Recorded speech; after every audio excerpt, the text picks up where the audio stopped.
Huh. I thought that song was supposed to end. There it goes. All right. Woo. Oh boy. Oh, that's funny. All right, cool. It works. It actually works. For some reason, I can't see the comments. It won't let me click on it. Well, that's because you showed up like 30 seconds before the show started, and you're not prepared. Like I tell you every single week. You said all of that, but I figured it out. So thanks, anyways. You're welcome. All right. Hey. Merry Christmas. Good to see you. Merry Christmas. Yeah. This is it. This is the show. This is show 44 before Christmas, when the Pay It Forward campaign is officially wrapped up for the 2024 season. Yes, sir. And then we start giving stuff away on Thursday. So this is exciting. Super exciting. How are you? I know you kind of had a rough week. And a little bit. Yeah, I'm glad you're here. Thank you. I'm glad to be here. We're doing good on nominations, huh? We're doing pretty good. I saw some trickling in. We got 15 so far, and they are solid. They are solid Very nominations. Cool. We're going to be able to help some really cool people this year. I'm so excited. The donations have been overwhelming. Like I have been, as you know, I've been kind of a little bit anxious about having so much stuff and not enough people to give it to. Yeah, that was a little stressful there for a little bit. Yeah, we got about 15, Chris, and they're pretty solid. And again, the nominations are still open all the way up to Christmas. So if you guys, hear of something tomorrow in church or wherever it is that you might be for the next couple of days, make sure to nominate them. Stephanie Devine actually sent me something from TikTok of a guy that basically a mobile detailer who's, truck caught on fire on camera. You can see the whole thing go up and all of his tools and everything are in the truck. No way. Yeah. And I said, you should, nominate him or reach out to this guy. And she was like, I would if I could, but I don't know how to get a hold of him. So I said, well, people like that could probably use a hand, especially around this time of year. But anyway, today is a very special Curmudgeon's Corner because theoretically we were supposed to have all 4 horsemen on the show and kind of a holiday special and all that stuff. Unfortunately, boys and girls, the great Brian Spittler from Apex, well, I can't say his old name. We'll just stick with Apex Surface Protection. He has a fever of 102 and said that he most likely will not be able to make it. So we're down 1 horseman. And then, of course, Fab, Brian Webster from Fab Automotive Detailing, Automotive Supply. His son is in some sports playoff, so he's going to be a little bit late. If he can make it at all, he said he'll be a little bit late. But anyway, we have the 2 best horsemen, the most dedicated horsemen, the most charismatic, and dare I say, most handsome of the horsemen. The handsomest of handsome. The handsomest, the Reed Richards, the Captain America, if you will. Without further ado, and that's Phil. Now we got to talk about Papa. No, we don't have to talk about Papa. We're not talking about Papa at all. I don't even know if Papa made it. There he is. What's going on? How's it going? It's going great. How are you, sir? There he is. Good to see you guys. Oh, I'm just kidding. Look at this guy, huh? Look at that guy. Terrible. Man. What's up, everybody? Welcome into Curmudgeon's Corner 44. Let's go, baby. All right. Bring it down just a scotch. We haven't gotten there yet. However, in the spirit of the season, instead of straight up apple juice, we have ourselves a little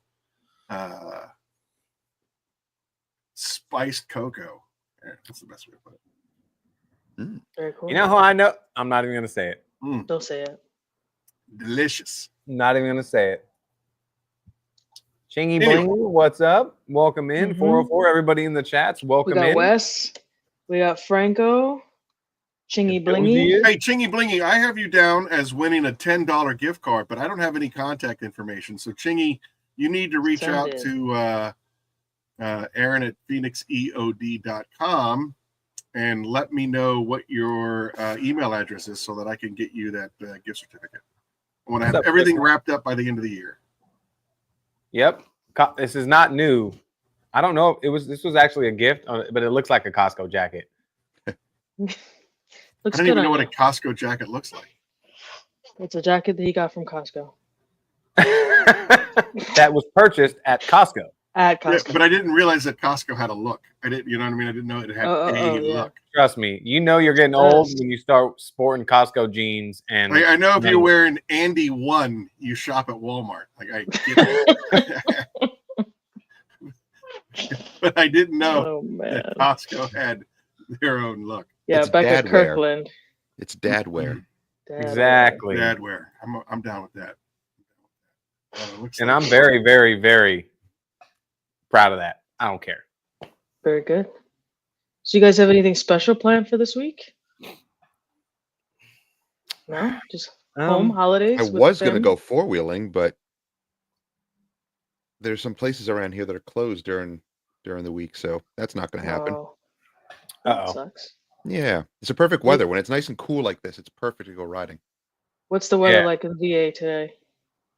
It was, I mean, it was chilly. It was like 50s, which is cold here and windy, you know, but it's been kind of up and down. Like one day it would be in the 60s, 70s, and we're, you know, working and t-shirts. And then the next day, all of a sudden it drops down to like high 40s, low 50s, and it's cold and windy.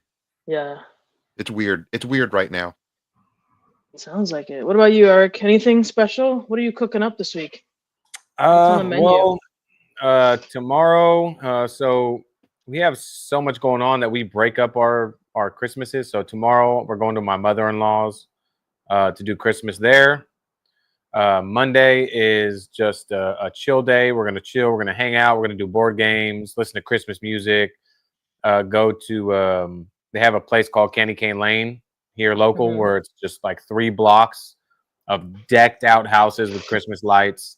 We're going to go get some hot chocolate, walk Candy Cane Lane, just kind of, you know, hang out. And then we do Tuesday, we started doing our Christmas on Christmas Eve here because we have 3 other Christmases to do. So trying to jam all these Christmases in one day, it just doesn't work. So we do ours on Christmas Eve, and then on Christmas we do her grandma's, and then my sisters. So we've got like 4 or 5 Christmases to go to. It's a packed week. Yeah, it's crazy. What about you? Aaron? What? Not me. Nothing for me. I'm staying home. Aaron, you? I'm not really planning on doing anything. I do every year at this time of year. The local grocery store puts on a mega sale for the prime rib, and so I got a 3-bone prime rib, and I'm gonna start the prep work most likely tomorrow, and then come Wednesday, I'm gonna have a nice slow roast and yum. Yeah. Once a year, it's like it's my thing, and I've been perfecting my rub for a decade now, so I'm ready. Do you still do the oven method where it's like 40 minutes at 450 and then you turn it off and let it sit? Yeah, so I got the meter stick now, so that you can read the perfect adjustment. So basically, what I've been doing as of late is I'll crank it up to 500 for 15-20 minutes or whatever, and then drop it all the way down to like 250, and then let it just kind of slow roast until it reaches its meter temperature. So I don't really have to fool around with it too much anymore. But I remember what you were talking about, where they said crank it all the way up and then turn it off and then kind of turn it on again. And I'm not playing with that. No. What's up, Carlos? My spirit animal has joined the chats. Send us pictures of your meat. You know what? If I had $1 for every time Papa's mom said that to me, unbelievable. You'd have. No, it has begun. You'd have No dollars. You'd be bankrupt. You'd have no dollars. No dollars. Anyway, so Phil, if you don't mind me asking this question, and I hope I'm not overstepping my bounds. 2 years ago, when I was sending out whiskey glasses and whiskey to my Horsemen, yours had gotten lost in the mail. Yeah. And I called you and I apologized and said that I'm sending you out a new one. And you said you can send gifts whenever you want because we don't really pay attention to the day. Right. Is that's accurate, right? Yeah. We don't celebrate any holidays. Any at all, like across the board. Yeah. What about Arbor Day? Like, I mean, what do you hate trees? Trees are all good. All right. We got lots of trees here. He celebrates trees every day. We don't kill any trees on That's Arbor true. Speaking of trees everywhere around your house, I still love your compound, dude. Like, talk about living the dream. Man, I got all kinds of envy over me. Mike G's in the house. Mike G. It's awesome. So what about, like, do you do birthdays? No. Huh. Nothing that's like traditional type stuff, because a lot of that stuff, I mean, I have my, our own reasons for not doing that stuff, but it's mostly religious reasons. And some may think that that's like, well, aren't the holidays about religion? And that's kind of the thing, is a lot of it is inaccurate and, and made up. And I'm like, we just don't follow it. So we just don't do it. All right, that's fair. Yeah, that's fair. Yeah, I mean, to be honest, it makes things easier. Oh, I'm sure. Like, friends and family and other family and friends and stuff will be celebrating. They get all stressed out, and we're like, you don't have to do it. It's not like a rule. It's not like a mandate.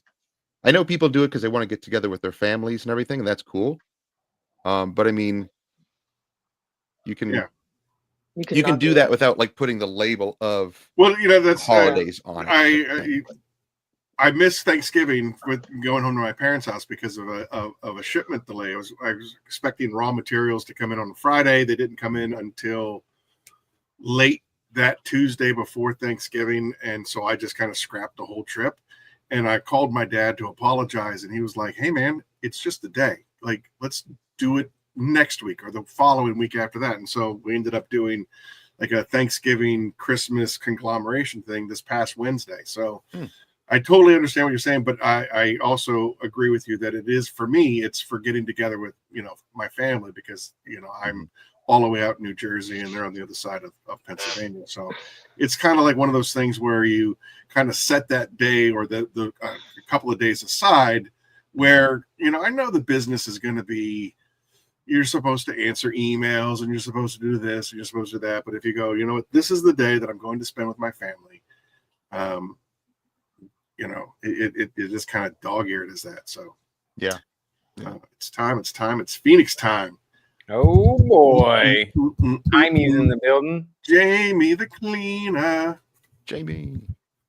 So, but you're not offended by holiday stuff, right? It's just no. I just don't have anything to do with it, And if people want to, Merry wish and all that, I'm like, that's cool, but I just don't reciprocate because I really don't want any part of it, basically. Sure. Okay. So, but I mean, that's my own personal reasons. People want to do their own thing. They do their own thing. So that's cool. Okay. What was that? It's pouring rain right now. Some dude just jams by on his street bike, doing like 60 miles an hour. I'm like, dude, what are you doing, man? Go home. All right. Well, I since it was more of a holiday themed Curmudgeon's Corner, but knowing your preferences, Phil, I think I have a balance between both questions. So the first question would be for Papa Smurf.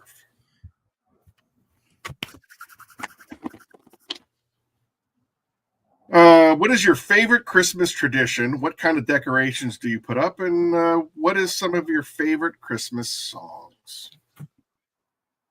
Clifford. Holy cow. Clifford's in the house. When was the last time we saw Clifford hanging out here at the Curmudgeon'S Corner? I know. What's up, Clifford? Where you been, man? So, my favorite Christmas traditions. Honestly, we haven't started the whole tradition thing. I mean, I guess you can kind of say we do ours on Christmas Eve now. Since for the past 2 years we started doing that. I guess you would call that a tradition. But yeah, we just hang out, maybe play some board games, Christmas lights. I don't take my lights down, so I don't ever have to put anything up. Nice. I just have like one strip of lights around the house. But I did get a blow up Santa Claus. I bet you did. Oh yeah.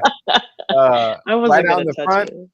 It's like a Santa Claus with the reindeer and stuff, but it's been raining, so I don't want to plug anything in and like light my house on fire. So I don't want to do that. What was the third question? Music. Any favorite songs? Christmas songs? So I've been listening to like the classic, like just the classic Christmas songs. Like every once in a while they'll play like a new Christmas song, like, and it just I don't care for it. Yeah, you're like, probably really into that rapey "Baby It's Cold Outside" song. I bet that's one of your favorites. No, I would say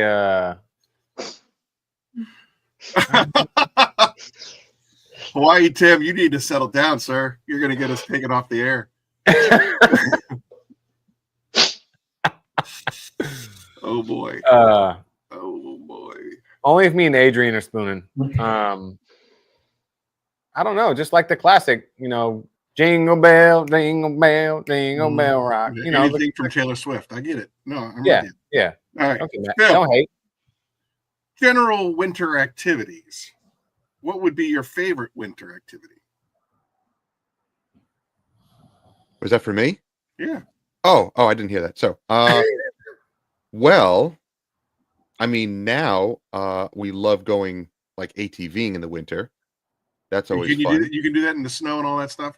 Oh like, yeah. With the 4 wheels, or do you have a snowmobile? No, they're 4-wheel drive, so you can take them in the snow. Right. It's Nice. awesome. Yeah, and everything heats up on them. I mean, they're big machines. They're like 450. I have a 450 cc, and my wife's got a 600 cc. They're big beasts. They'll heat up on you. Like you can't ride them in the summer for too long because you get too hot. But it's fun in the winter. I used to go snowboarding, but I haven't in a long time. Being down here for in Virginia, there's not really a lot of mountains that you can go snowboarding. But I mean, yeah, when it does snow, we'll go out and play in it. That's super cool. All right. Yeah. And do you prefer skiing, snowboarding, or just cozying up at home? Well, I started off skiing, and that didn't end well. I could never ski properly, so I always would snowboard. That was just easier for me. So I'd say snowboarding and definitely cozying it up at home. All right. Smurfy Smurf. That's me. What's your earliest Christmas memory? What is your best Christmas memory?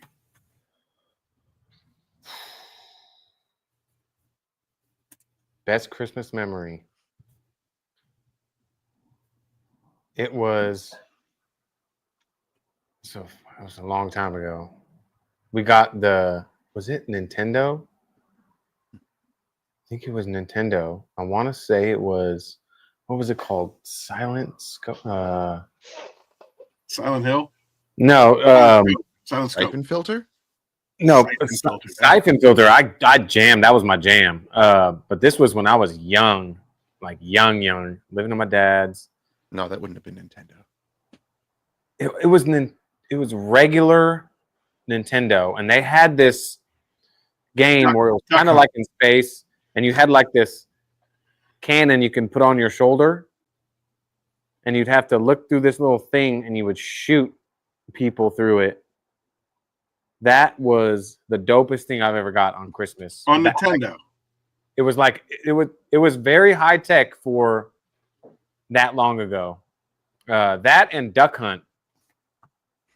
Oh yeah. Oh, Duck Hunt, yeah. Duck for sure. We got them both on the same morning. So I got one, my brother got the other, and we jammed on those things. From the early release of Nintendo, I'd say that probably one of my favorite games was Rygar. You remember Rygar? It had that shield that could extend out, and you could swing, into the tree limbs and stuff like that. And you could shoot out and kill your opponents and your enemies, and you get upgrades on the shield. I remember Rygar was one of my favorites. Contra was a good one too. Contra. Oh, up, down, left, right, A, B, select start. Select start, yeah. Yeah. Isn't it crazy how far video games have came? You know, they're talking about Grand Theft Grammar Police over here. Public school over there. Look, they're about to release Grand Theft Auto 6, and I heard. So it's been 10 years in the making, and they're talking about people are going to start building like businesses on Grand Theft Auto and making revenue. What? Yeah. Interesting. And I'm like, Lord, imagine being a preteen or teenager and having Grand Theft Auto 6, and they claim, video games don't have an influence on children. I'm like, yeah. And birds don't fly. Yeah. I never let my boy play any game that didn't have some sort of like moral compass to it. Like I wasn't opposed to violence, but they needed to have some sort of moral compass to it. So like I didn't let him play Payday. I didn't let him play any of the Grand Theft Autos, stuff like that. So yeah, HM went to public. You see that? He turned out fine.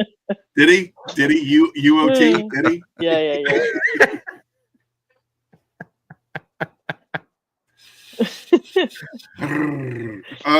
All right, so I'm gonna do Adrian. I'm gonna do a quick plug real fast, everybody. This is one of the last Curmudgeon's Corner of the year, so you have Curmudgeon's Corner 44, which is now, and Curmudgeon's Corner 45, which is on Thursday, to bring a friend to the corner and have them announce that you brought them to the corner, and you will be entered into a chance to win this fine brand new machine. So make sure you bring a friend to the corner sometime tonight, sometime on Thursday, to possibly win this beautiful machine. Sorry. Okay.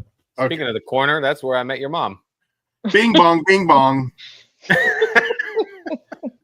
Unbelievable.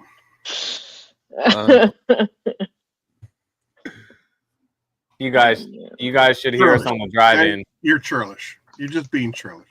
Oh, insubordinate. Insubordinate. You're churlish. What you Phil, that is on, a fantastic glass, by the way. I just want you to know. And nobody rocks that glass like my boy Phil. Some yummy stuff.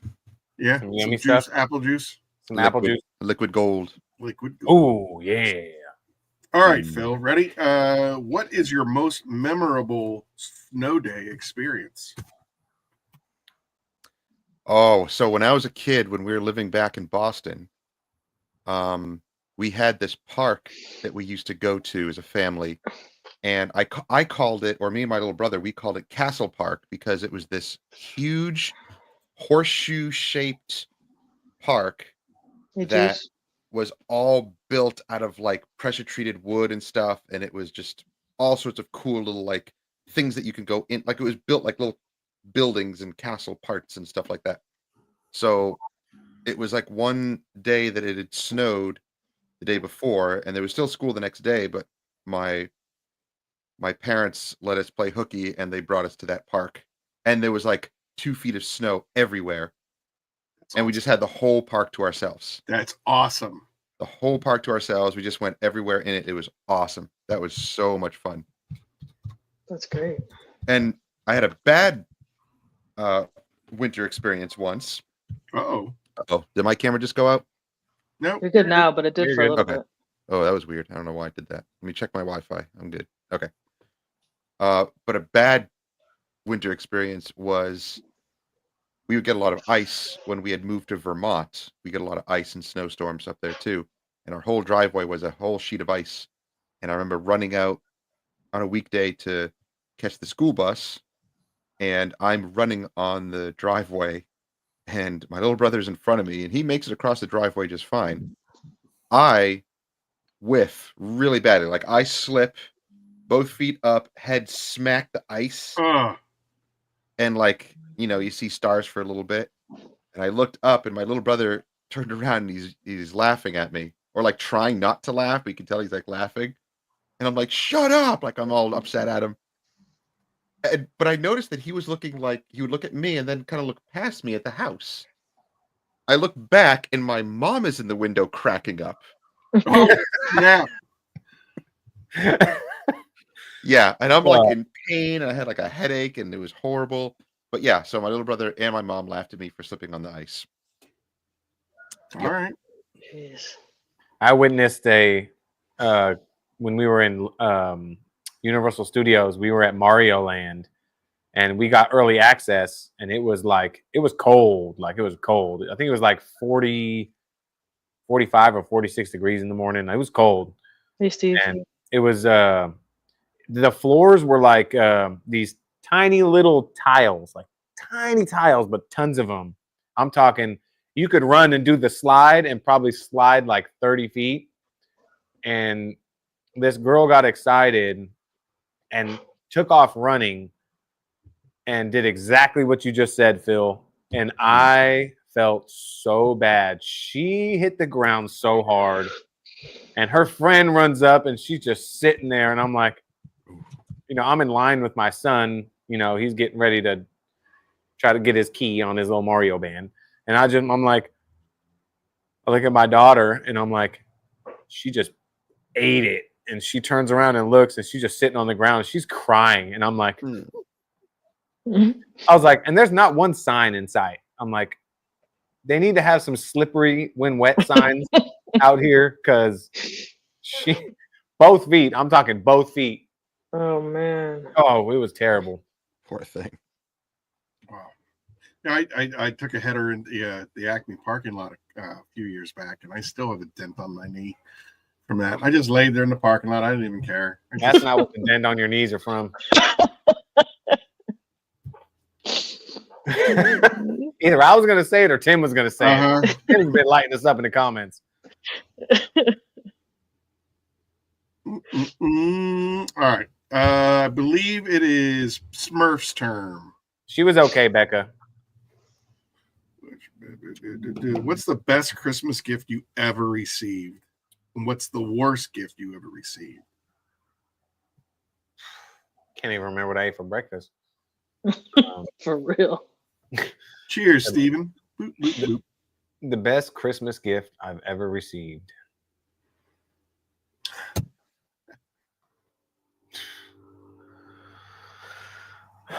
I don't know. Like, I've never gotten a bad Christmas present because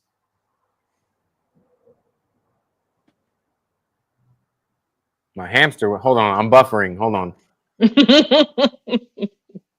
I know. Tough day at the amusement park. So much. Oh, that apple juice is working. Not apple juice. Not apple juice. Tequila. Oh, okay. Honestly, I don't know. Like, oh, Tim asks if it's what you got from Adrian at SEMA. Oh, snap. That quite possibly could be the best gift I've ever had. That was, yeah. Or given. Oh! Dude, honestly, I don't know. I can't. Hey, Jeff. I don't know. I saw her, Phil. I saw her.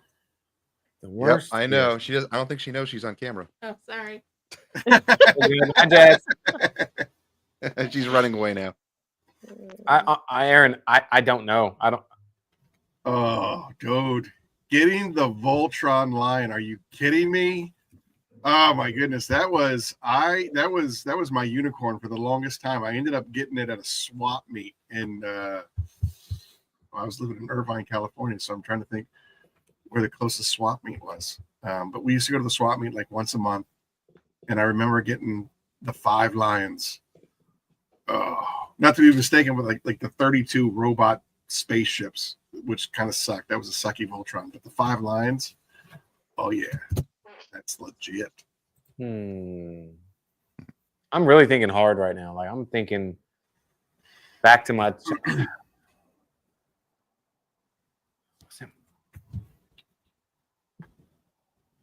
It's got to be either.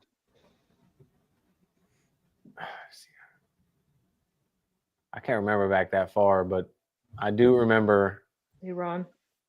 Getting a pair of Rosie's rollerblades that were extremely expensive. And I think that was probably the most excited I've ever, I was about a gift. I mean, these things were like top notch. I want to say they were probably like $500-600. But I used to love watching, the rollerbladers do all their thing, and they were so dope. Like, the liners that come inside the rollerblades, I would wear them around the house as shoes. Nice. That's how excited I was. That way, it's just one less thing to do. I just put my feet in the rollerblades, and I would rollerblade to the store. I rollerbladed the whole town with them rollerblades, man. And yeah, I mean, if I'm thinking that far back, I'm trying to think far back to when Pogs were around. I know I got a lot of Pogs when I was a kid. Oh yeah. Do you not know what Pogs are, Aaron? Oh yeah, I know exactly what a Pog is. And with the heavy metal clacker. The slammers. Yeah, Slammers, I got a lot of that stuff. But I got a problem with Franco here. I might just kick him out of the club. What happened? He got Castle Grayskull, and he remembers thinking, why? He got Castle Grayskull. I had Castle Grayskull, and I had Snake Mountain, and they were the coolest things ever because Snake Mountain, the top of Snake Mountain had a built-in microphone, and it would distort your voice, and you could make it sound all evil and scary. And you don't know what it's like to grow up by yourself on a military base with no friends. You surround yourself with the masters of the universe, and Castle Grayskull is the greatest thing in the universe. Rick Smith has a point. Action figures back in the day were OG. They were so awesome. I literally had every Transformer, every G.I. Joe, every Masters of the Universe. I had. Do you remember Muscle Men? I had all the Muscle Men. Oh yeah.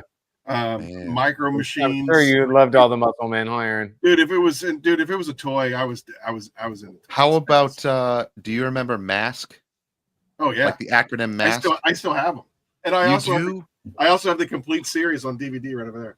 I loved that show. That I forget the names of all the guys, but I had the car that had the wings that would come out. Yeah, that character with the helmet. I just love the idea that they each had individual helmets that would match. They all did different stuff, and their cars did different things. Cool. Yeah, dude, it was the best. Yeah, I got all of them. I have the complete set of Generation 1 Transformers, the complete set of G.I. Joe, the complete set of Mask. I'm trying to look over on my little cartoon wall of fame. I've got all the Robotech. Robotech was my jam. To this day I still love Macross. I got the complete sets of Batman the Animated Series, Superman the Animated Series, all the Justice League stuff. Oh, I got the original Dungeons and Dragons cartoon on DVD over there. You remember that? That's back in the day. Yep. I got all of them. Man. Yeah. We just had a Comic-Con here. It was a tiny one though, very, very tiny. But there was a Comic-Con here in Richmond. They did it at the Richmond Raceway. But it was like a small building that they had, and it was mostly just comics and a few other little items here and there. I thought there was going to be a lot more stuff there, but GalaxyCon was also here the year before, and that was bigger. That actually was in the Richmond Convention Center, and that was cool because there were actually some actors that were there from The Mandalorian, and a bunch of other ones. Lots of Star Wars ones, a few Star Trek ones. I think. I can't remember all the names now who was there, but that was pretty cool. That was really fun. We went to both of those. And man, I wish I had all my childhood toys. Yeah. I do. Right. Now it's starting to kind of come back a little bit. So like I remember one year I got the Dragon Dagger for Christmas. The Green Rain, you know what I'm talking about, Aaron? Yeah, from Power Rangers. Yeah. And then I got the Saba sword. I was never into Power Rangers. Like I was, as Power Rangers became popular, I was getting out of high school. Yeah, so you're just a little older than me, so A little bit, yeah. a little bit. But like for example, here, Ron, I have both complete sets of the Thundercats over there on that wall. And Humberto, I had Steve Austin with the power grip, and it came with an I-beam, but it was an orange rubber bar that was supposed to be an I-beam, and you could have the $6 Million Man clamp down on it and pick up the I-beam. Yeah, and you could look through at the back of his head because his bionic eyeball was a magnifying glass. That's cool. Yeah. I had it all. I'm telling you, like I had it all. I'm trying to think of another series of toys that I had. I had kind of an OCD thing when I was a kid, so I had to get them. I had to get them all. So you must have loved Pokemon. You got to catch them all. It happened after I was. Pokemon was a thing that like my kid was into. Oh yeah. Never had a Cabbage Patch doll, but like I was telling Franco, it wasn't Teddy Ruxpin, it was my buddy. I remember my buddy. It was creepy to me though. I didn't like it. Yeah. I never liked dolls. I don't like dolls. Special. That's what made it special.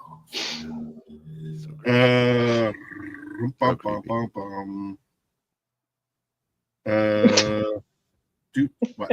What? Say something. Say You something. had discovered girls by the Hey, I mean, yeah. Yeah, I was like Tom Hanks in the movie Big the first time. Oh, I'm never gonna wash this hand ever again. Oh no! What did you do? Oh. Yeah. Yep.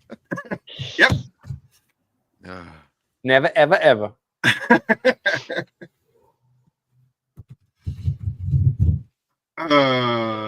Yeah, it had Humberto had like a ripcord, right? And like the hands of the we call them action figures, Phil, by the way. We don't call action them figures. Action No. figures. I know. I don't like dolls. Hands would clamp onto the handlebars, and you'd pull the ripcord, and then the motorcycle would shoot across the room. I had that, and then I left it on one of my parents' lamps, and the whole thing melted and almost started a fire. Oh, yeah, that was a bad day. Womp womp womp. Womp womp womp. We live and we learn. Yeah. Yep. Okay. Whose turn is it? I think probably so. Phil's because Papa couldn't remember a best gift. I've never received a bad gift. When it comes from love, it's just the best every time. Shut up. This is Curmudgeon'S Corner. You said it. I didn't. So it's the thought that counts, right? It's the thought, and they thought. Yeah, shut up.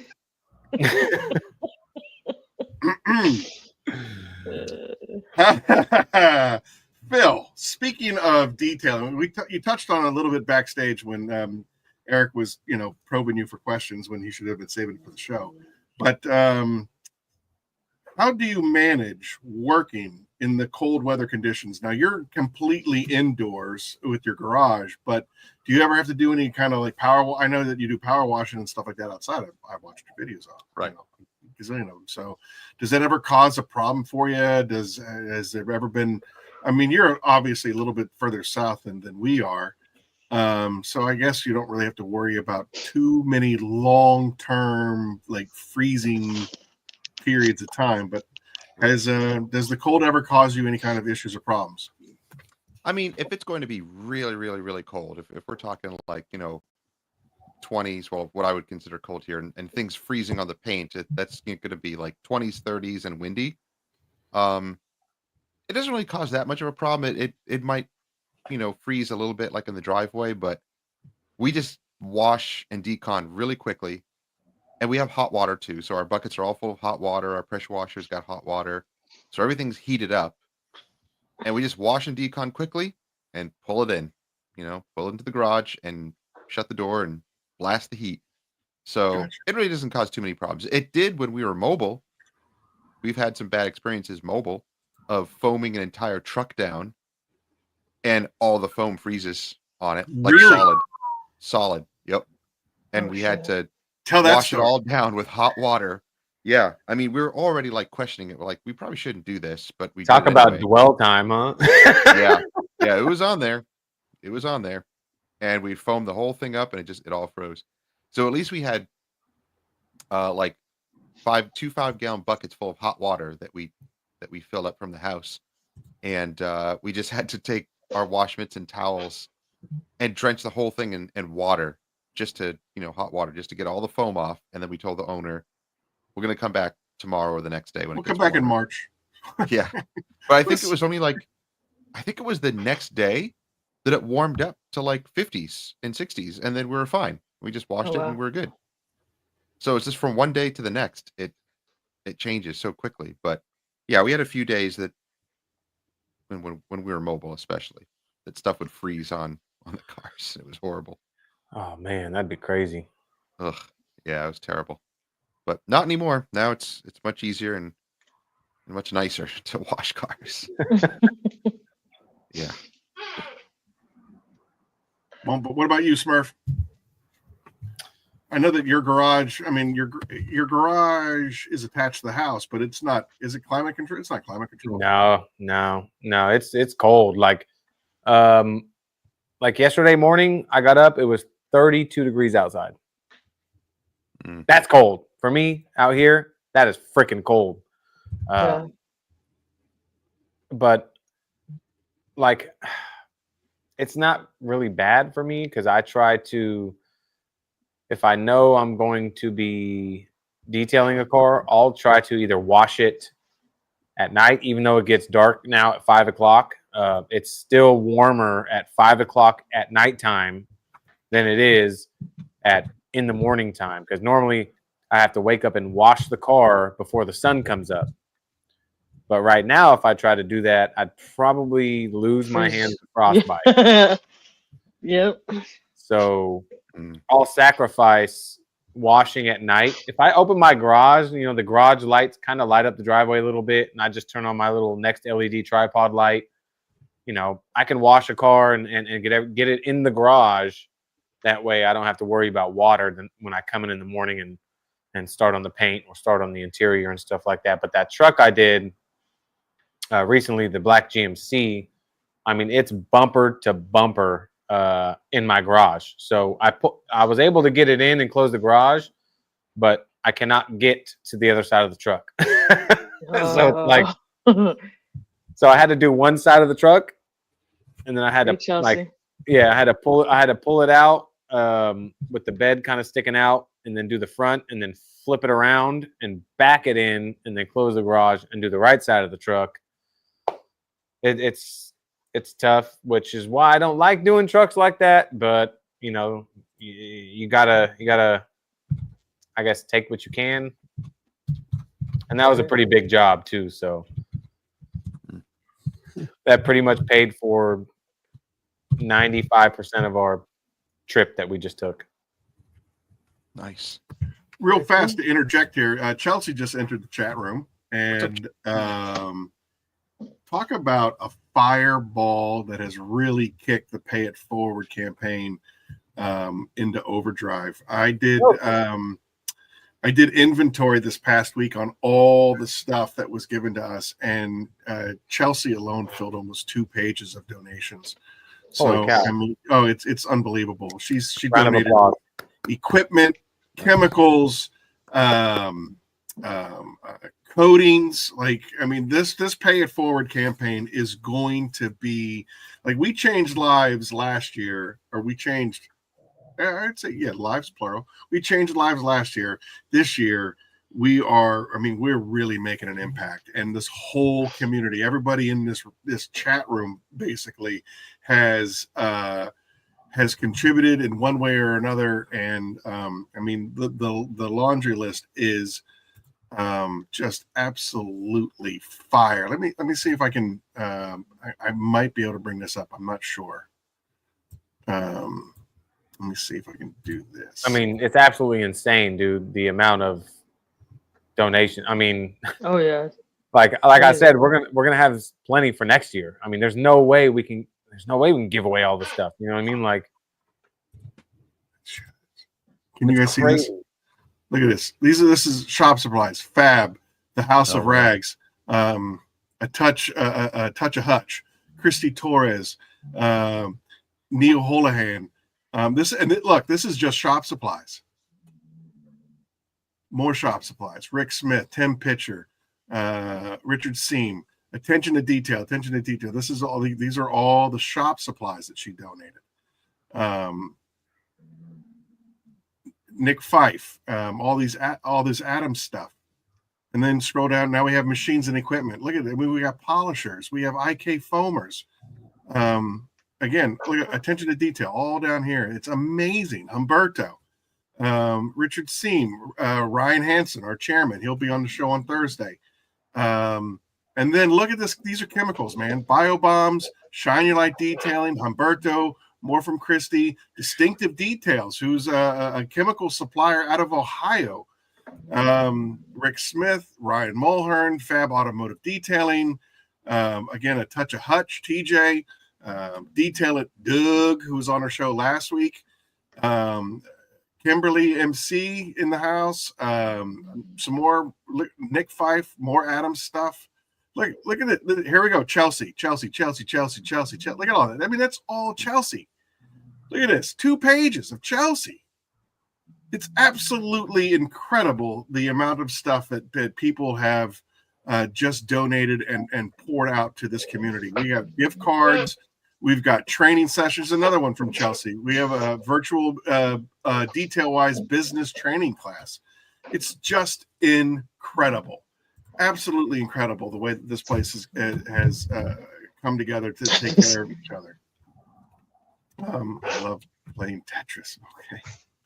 So, but yeah, like again, it's been really something special for me to be a part of what we're doing here.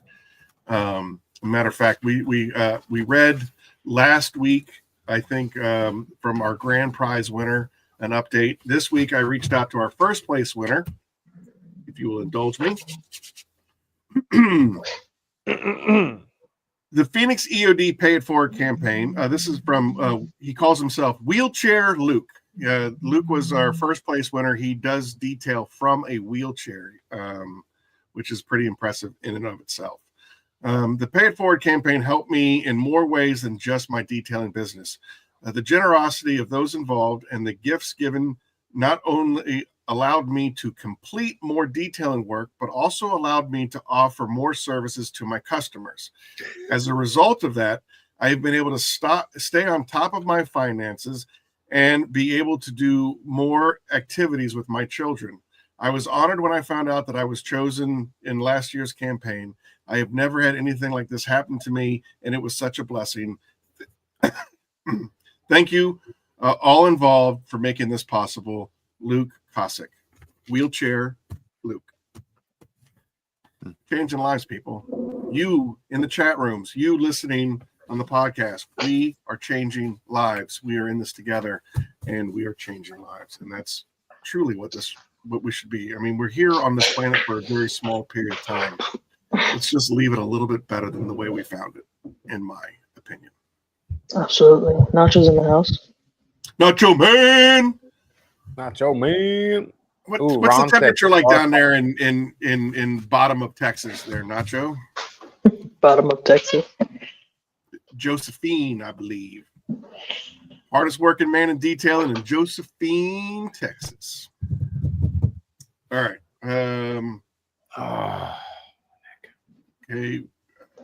Well, it's not a big deal to Phil. He's impervious to it. Everybody knows that he's immortal. So we'll move on to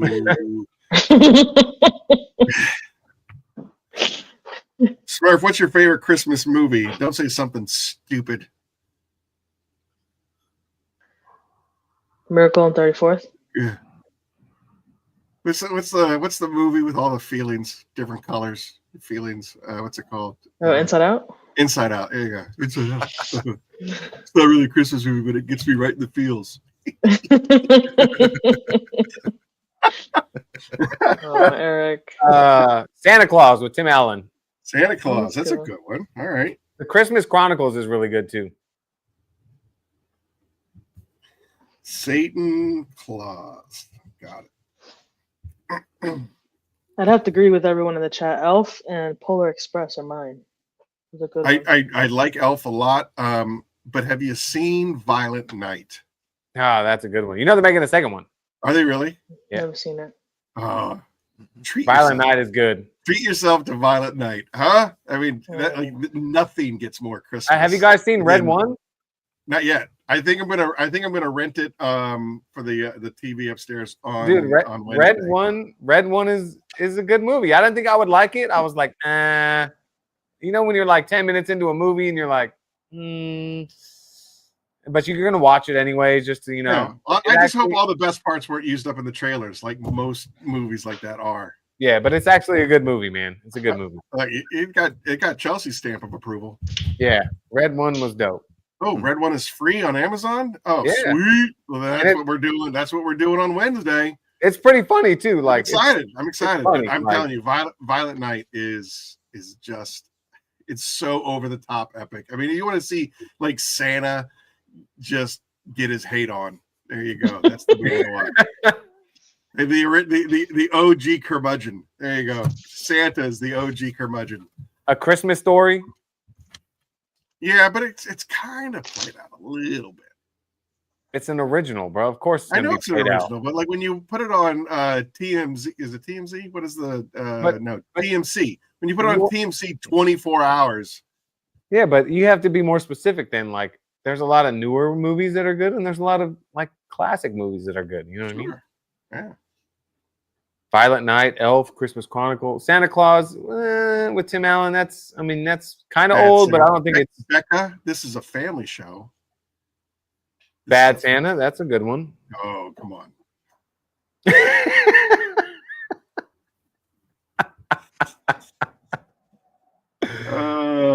Grinch with Jim Carrey. That's a good one.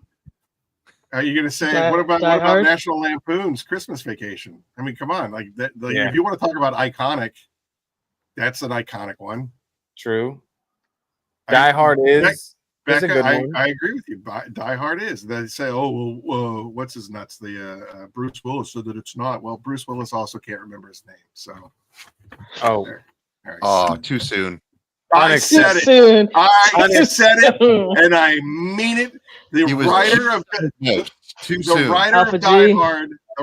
of Die Hard. Okay, we're forgetting a really good classic here. Home Alone. Come on. Oh yeah. Oh, I love Home Alone. Home Alone 2. Yeah. Home Alone 3. Home Alone 4. Home Alone 7. No. I never watched any of the other 2. sequels. Just one. I just like one. I've seen them all, but Home Alone, the original, is. Yeah. Except for, I think it was Home Alone 3 when he had the mutator. Dude, that thing was dope with the little RC car, and you can like change it to like, you know, the wheels go like this, and you could change it to like 4-wheel drive or like a race car, like 4-wheel drive. Like that mutator was dope. Alpha G, I think you might be the only person on the planet that's seen that movie. I didn't even know it existed. I've never even seen it. I saw the first one. What? Harold Kumar. Yeah, go to White Castle. Oh, David, I think David wins. Nothing beats Charlie Brown Christmas. With that, as a matter of fact, my wife has a Charlie Brown Christmas tree out front on her front porch. It is the saddest, just most depressing thing you've ever seen in your life. I think David Ruiz, we're going to give you a $10 gift card for that answer. Down. Yeah, Becca, I got the mutator. That thing was dope. Ruiz, $10 gift card. Aaron, what's your all-time favorite Christmas movie? If you had to pick one. If I had to pick one, Come on. You can't be asking all the questions. You got to answer them too. I most certainly don't have to answer to you. You're not my supervisor. I don't know. I don't know. I was never really into it. You know what? If I had to pick one that was like an all-time favorite, I'm gonna pull it from nostalgia. I'm gonna pull it from my childhood. I'm gonna pull it from sitting with my grandpa in his living room, and that's going to be I don't remember the name of it, but it was you remember the stop motion Rudolph the Red-Nosed Reindeer. Those were the best. I'm Mr. White Christmas. Yeah. You know, I wasn't born. I remember those. Yeah, those are the best. Absolutely the best. You know, the Abominable Snowman, and then, you know, basically all the stuff that was taken was put into Elf was taken from those movies. You know, the little sperm whale and the Frosty the Snowman. Frosty the Snowman, had yeah. the hat that, you know what I mean? Like, those were the greatest classic kids stuff. Absolutely love those. Yeah, clay motions. That's exactly. I remember right. Frosty the Snowman, the little guy with the hat and the little mustache. Yeah. And then they had Rudolph the Red-Nosed Reindeer was the exact same way, you know. And then I don't know if it's a Halloween movie or if it's a Christmas movie, but The Nightmare Before Christmas is, for me, an absolute must. I have to watch it. I love the songs. Never a huge into like musicals, but The Nightmare Before Christmas is just steals the show for me. Alpha G, sorry, I don't mean to cut you off, Aaron. Alpha G's comment: Titan sample from SEMA leaked a bit in my backpack, and some girl complimented me. Thought it was a fragrance. My dude, you're welcome. Nice. Put it in a cologne bottle. Yeah. Yep. It's just like the movie Big. Oh yeah. Shoot, I carried that scent, that bio bomb thing with me on the plane. Yeah, you did. Everyone's like, I had the whole section of the airplane smelling like Betty I am Gray. a heat meister. What are you talking about? I'm Mr. Heat Miser. I'm Mr. Sun. Yeah, I love that. This is the best. That's funny. You're the modern day Burl Eye. I'll drink to that. You. All right, what's up next? Bill.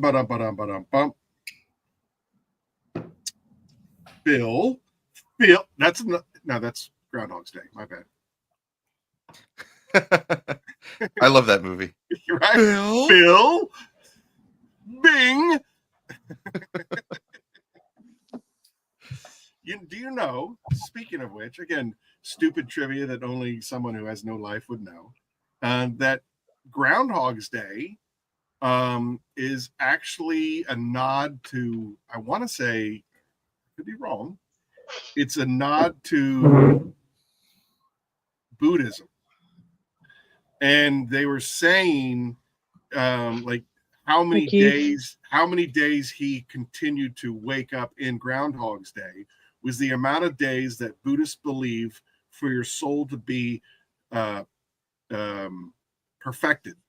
And so the entire time was supposed to be like 10,000 days or something like that. Is how many days that he relived until at the end of the movie, he becomes like this really nice, you know, pure dude. And they're saying that it's a nod to Buddhism. I don't know, so 10,000 days for him to continue to We're in the weeds now. We're always in the weeds. And if you're talking to Smurf, hey, watch those hand gestures, bro. Keeps an house. It's just vaping, bro. All right. It's just vaping, bro. Anyway. Reel it back. Nice.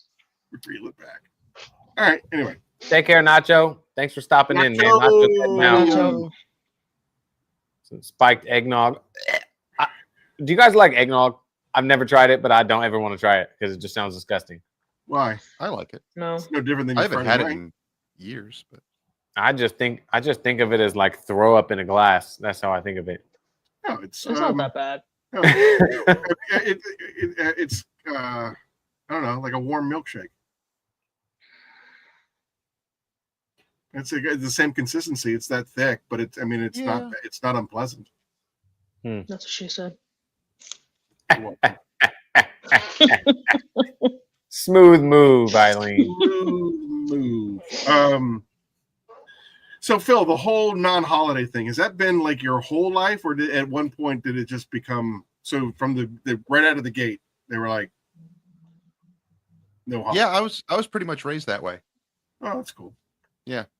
All right. But I mean, it's interesting. I mean, my parents kind of taught me early the origins of like all the holidays, because they stopped celebrating them later on in their lives, when they started having kids.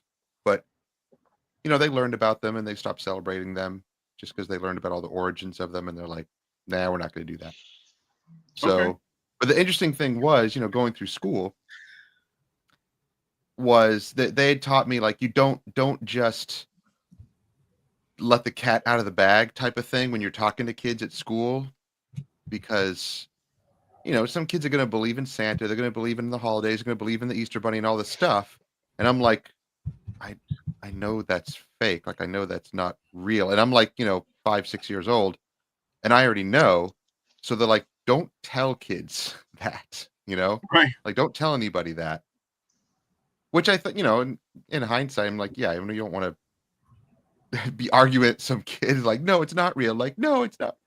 So they taught me not to do that. But Ron, even later on in life, I would still have in here older kids like asking me like, why don't you do that? And I tell them, and they're like, oh yeah, I knew that. I'm like, I was that's it. See, Ron, that's what I'm doing. Yeah, I was I want to say 6 years old. That'd be like first grade, right? First grade is 6 years old. I was 6 years old and I was sleeping, and we had bunk beds at the time, and my brother, we living in a townhouse in Springfield, Virginia, and my brother kicked me awake, and he said, "Hey, you want to go see something?" And I said, "Sure." And so we went to the stairs, and the stairs didn't have a backing, right? It was just the plank with the carpet on it, so that you could look in between the stairs. And so we dropped down over the top and are looking through the stairs, and he goes, "That's Mom and Dad. See, I told you there's no Santa." And I was like, that was the end. Oh, that's when you found out. That was the end for me. What about you, Smurf? You probably still believe in him, don't you? I don't even. No. Don't even remember. Really? No. I don't remember either. All right.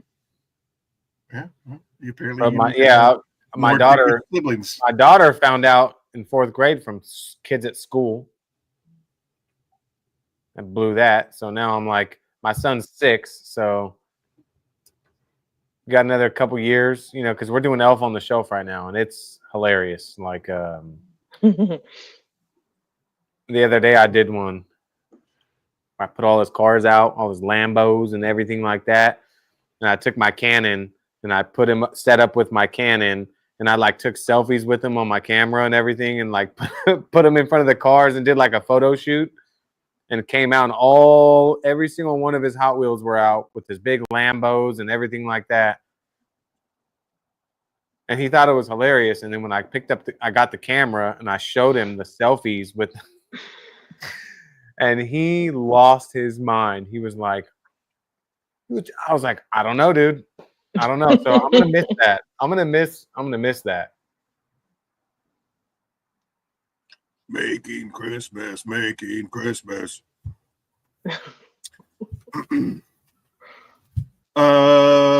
said something here. What was it?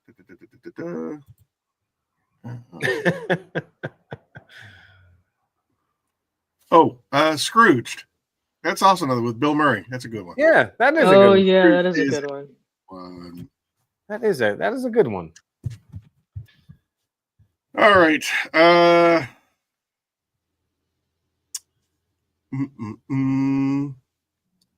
What would be a winter destination, Phil? A winter destination that you would want to go to And do you like to travel during what is considered a holiday season? Because it's always, for me, the answer is no. I don't like it.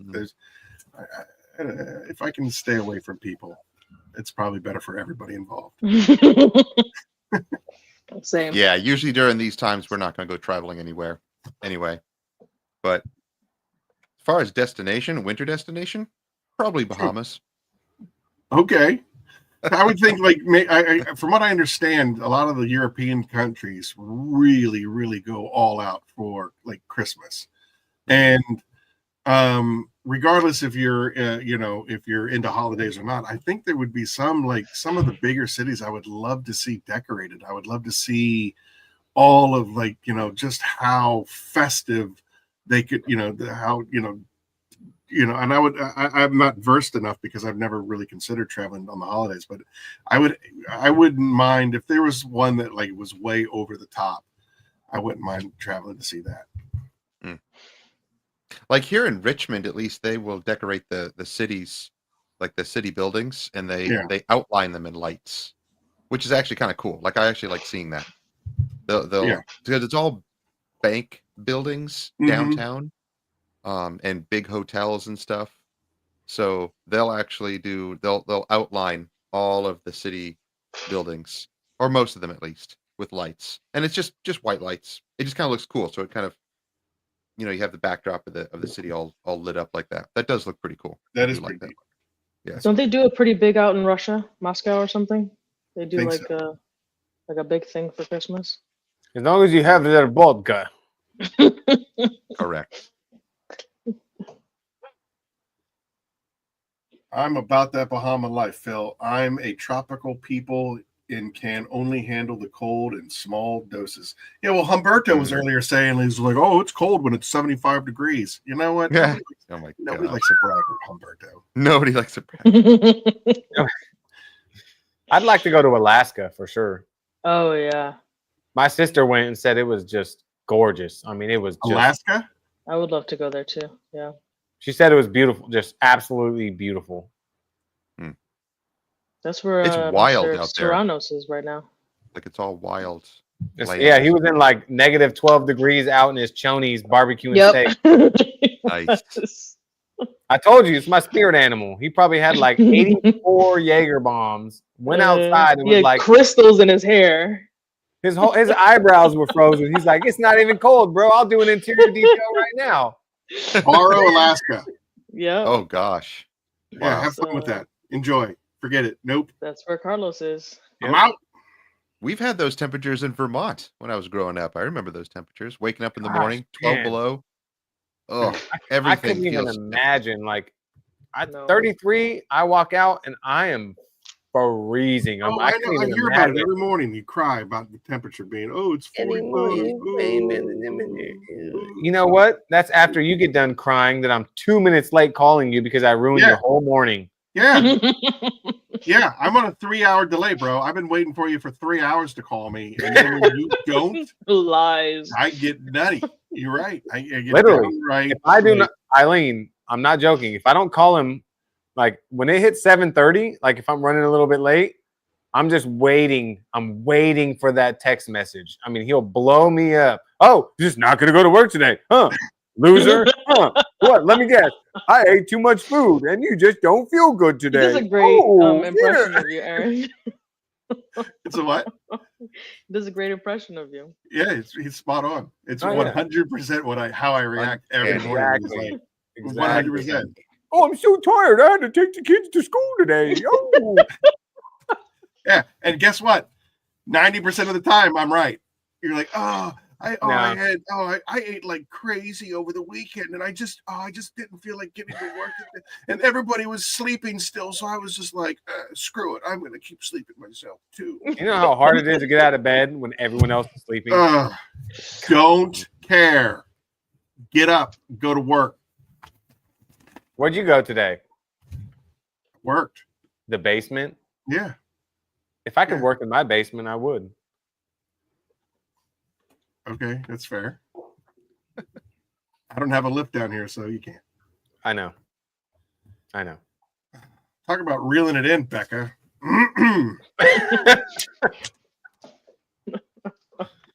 Bill said he met his wife in Alaska. That's awesome. Were you guys on vacation, or like, do you guys live there, or like? No, Bill lives in Canada. I know that much. Well, I think he does. I saw the Northern Lights. Well, not the Northern, but I guess something similar out Recently, here, right? Yeah. where I'm at. Really? It was really cool. I saw the Northern Lights. Oh This my guy. Lord! This guy. No, really. No, I want to see where he's going with it. So, what's crazy is they were like nowhere. You're going nowhere. Nowhere.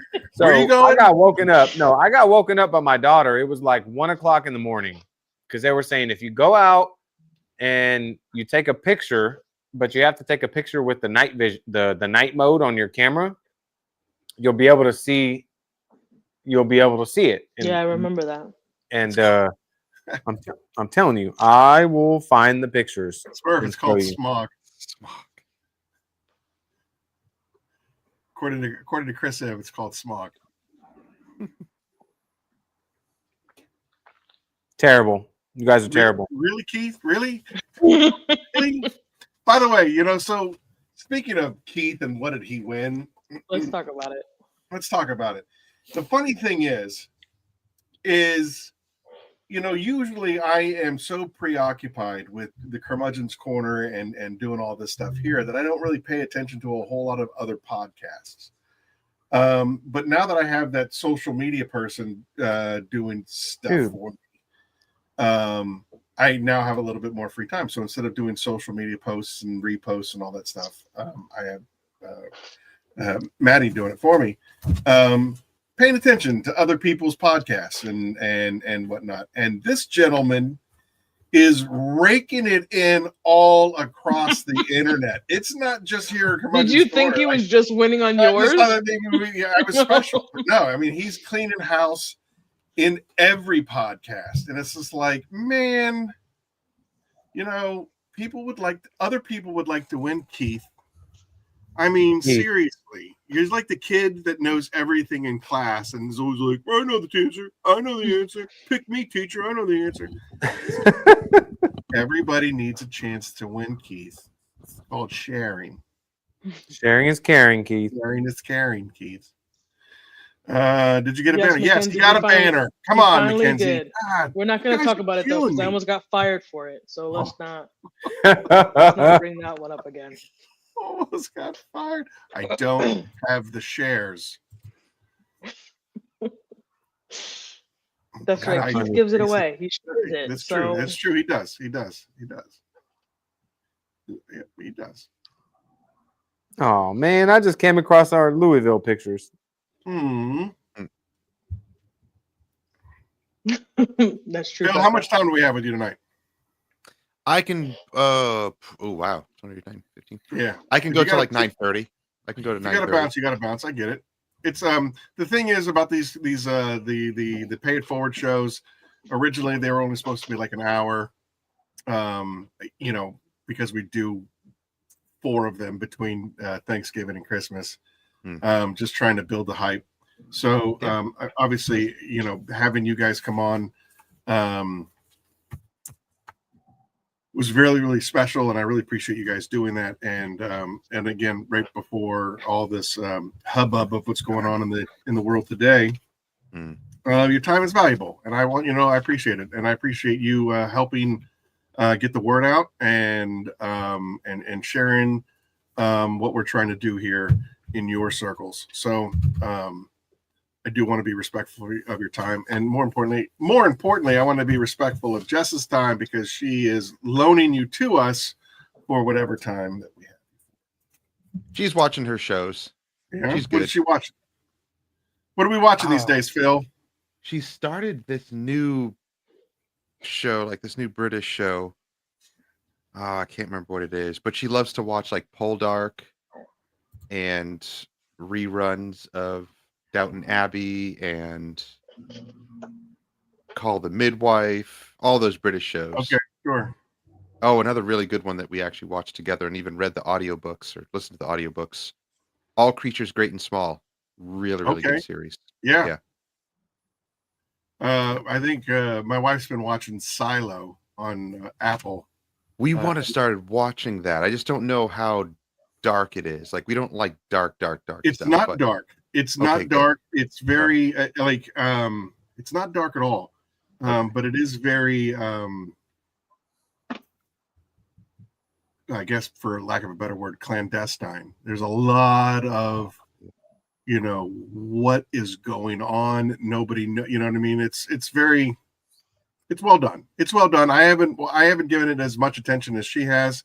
But from what I have seen, I'm like, I should go back and probably watch this from the start because it's well done, and there's a lot of it feels very here you go. It feels very what is that? Oh, yeah. I know what you're talking Hunger about. Games? Hunger Games. It's very Yeah. Hunger Games-ish. Oh, Without okay. the whole like killing everybody kind of thing, but it's like different classes of people that are pitted against each other and stuff like that. That's cool. Yeah. I probably like that. Like post-apocalyptic, but in a very different way. Very much so. Very much. Yeah. It's kind of like it's kind of like Hunger Games meets Fallout. That's the best way. That's what I was thinking was Fallout, because I was big into like some of the Fallout games. And have you watched Fallout on Amazon? I started watching. I haven't finished it yet. That is quality. I really enjoyed that a lot. Oh, that's cool. Yeah, because I was a big Fallout 4 player. I love Fallout 4. And it's just so many of the things in it. I was watching in the show. I'm like, oh man, they did it really well. Like they So covered I a lot of never stuff really well. played the games, but I watched both my stepson and my son play them a lot. And it was really cool. I watched the series. I think I've watched it 3 times now.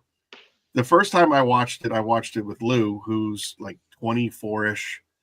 And, his insight into the game was kind of like, oh yeah, that's it. And that's that. And that's that. And that's that. Yeah. And then watching it with my son, who was like kind of a fanboy, was like, oh, they got this exactly right. Oh, they did that exactly. And they did it. Yeah. And in the game, this is what this is. And in the game, that's what that is. And so he's explaining it to me. And so I got 2 really different takes on the show. And it is Phil, it's worth your time, bud. It's worth your time over Silo for sure. I enjoyed Fallout a lot. And if you're a fan of the game, you're going to really, really enjoy the show. That's cool. I hated drinking the anti-radiation juice. Yeah. I saw that question up there. I wanted to answer it. I'm going to put it back up. Yeah, it was about like balancing what you want to do to the vehicle. You stop pressing the button. Yeah, that one's good.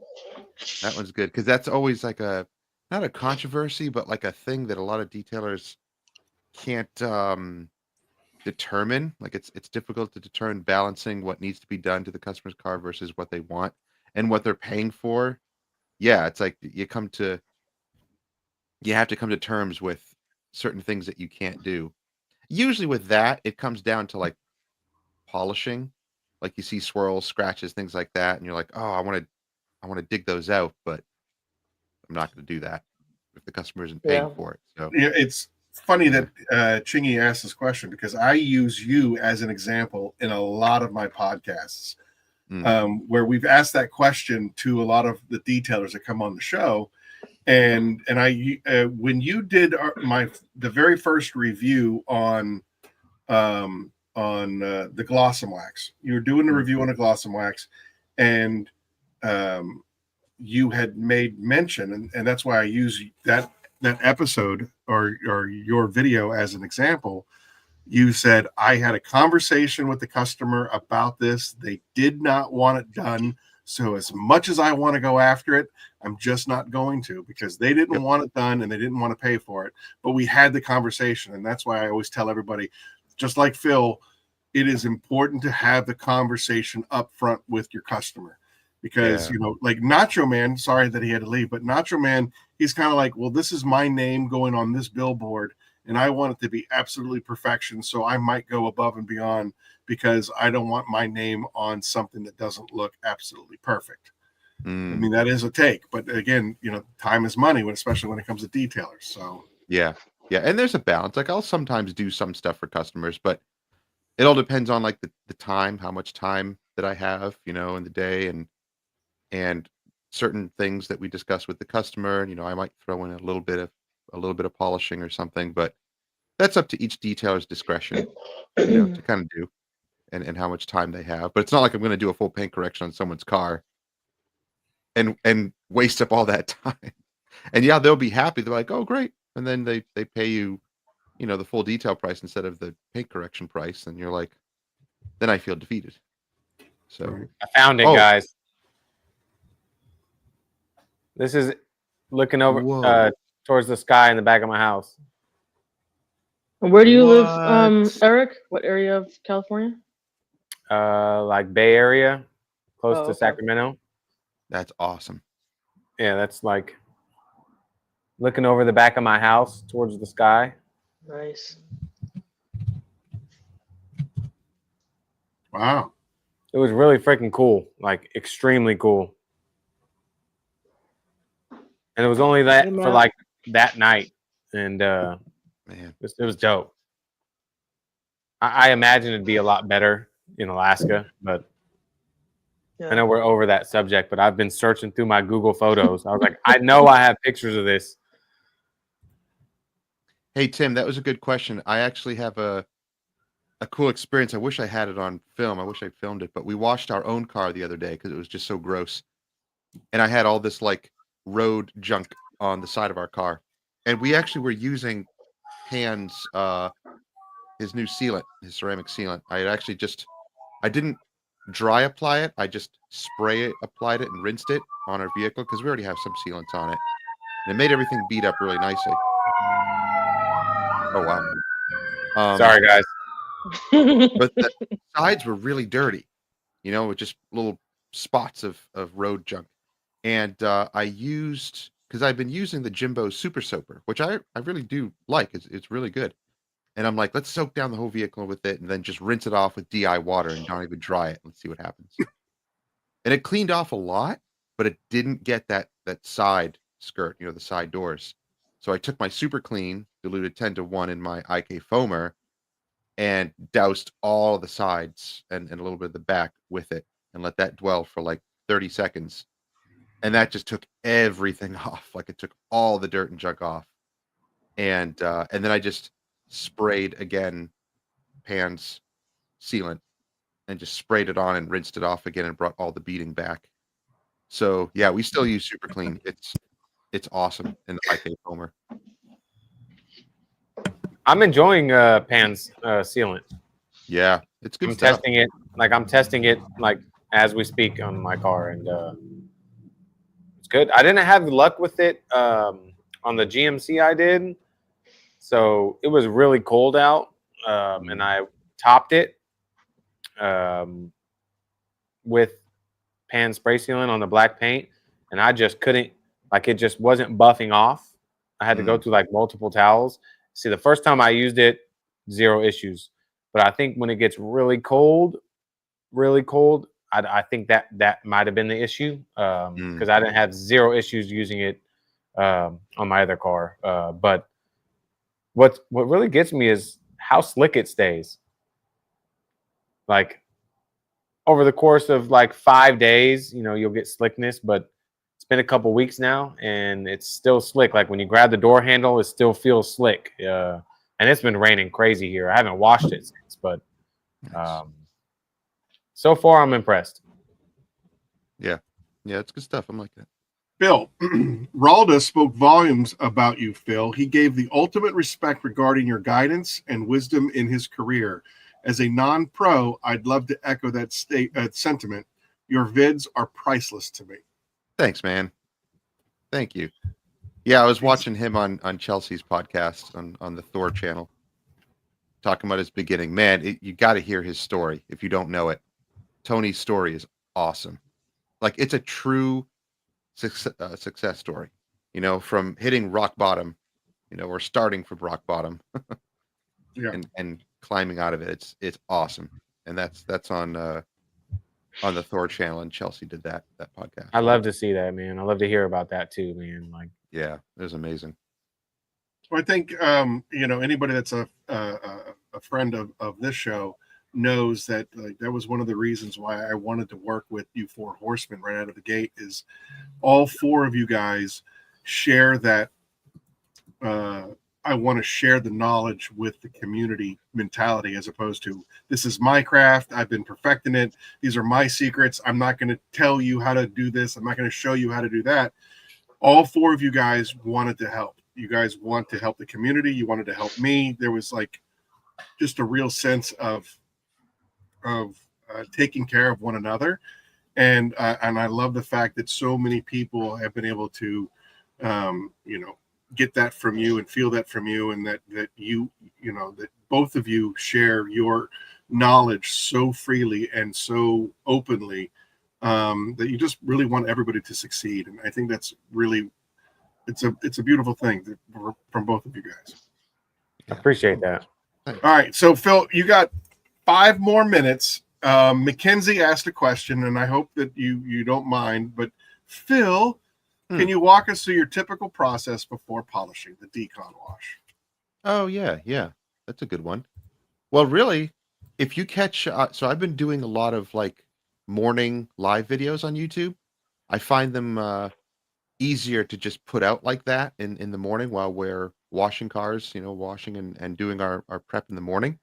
So you might catch one of those. I enjoy those. Next week, maybe next Thursday, because I got a coding job next Thursday that I want to do. All right, guys. I'm gonna go to the bathroom. I'll be right back. All right, guys. All right, cool. We'll see you in a bit. But yeah, it's basically the same process. I just make sure that the paint is just clean and smooth perfectly. So if I need a clay bar, I'll clay bar. If I need to use the towel, I'll use the towel. And I think a lot of people, a lot of detailers will use strip washes, but I find them, they really don't work. I don't trust in them enough. Like I trust more in mechanical cleaning of the paint, like actually the polishing part of it. That's what's really going to be removing anything on the paint, and not necessarily a strip wash. But after we go through, the APC cleaning and everything, usually the paint is going to be clean and free of any protection. And even if if it's still beading after that, I really don't worry too much, because then the polishing is going to remove the rest of it, and make sure that it's all prepped for coating. Or even if it's just polishing, if you polish with a medium pad and a light polish, you're removing anything on the paint anyway. So after that's done and you wipe it down, it's clean and bare. If you want to do an IPA, then wipe off any polishing oils. It's clean and bare and ready to put any type of protection on after that. What do you think, Phil, about the touchless stuff? Do you think that's like a hype thing, or you think that's something? You mean like that new touchless shampoos that they have? Like they have that pH system where it's completely touchless. Do you think that actually cleans in comparison to like a good old contact wash? I've seen people use it and it looks like it cleans, but I think it's very topical. I agree. I think if you're looking at like the way the tunnel washes work, they'll hit when you're going through a tunnel wash or one of those touchless washes. They use a very high pH pre-soak followed by a very low pH. And what they're trying to do is they're trying to shock the bonded contaminants to fall off. And I think that's kind of a gamble unless you're sure by putting your hand on the paint and feeling it. I think it's a gamble. To be honest. Yeah, for like very light dirt, maybe, but like I wouldn't trust it for prepping for any type of polishing or coatings or protection or anything. Yeah, I trust polishing to remove anything. That you'll be completely 100% sure that the paint is clean. What about you, Eric? What do you think about the touchless versus good old contact wash? You think the touchless actually cleans? I mean, I think it does to an extent, but you're never going to get true clean without contact. I mean, that's my interpretation of it. Like you can get you know, 98% off, but there's still going to be something there. Something there. I mean, yeah, Smurf, you tell me all the time, don't get upset for not getting the results you didn't get for not doing the work you didn't do, or something like that. Don't get upset about the results you didn't get from the work you didn't put in. Mm-hmm. Yeah, you're just trying to cut corners with this kind of stuff. I don't know what to tell you. Yeah. Especially, I mean, what's funny is, so there are so many variables, right? And this is what irritates me. Like, people will bash you for using Kirkland's, right? But you're using it on a Toyota Camry that's swirled crazy, that you're not doing a paint correction on or anything, you know? But you're just applying a 3 to 6 month sealant to this mom's Camry that just wants it cleaned. And they're like, oh, you're going to scratch the paint with a Kirkland towel. It's like, bro, look at the paint. I don't care. They don't care.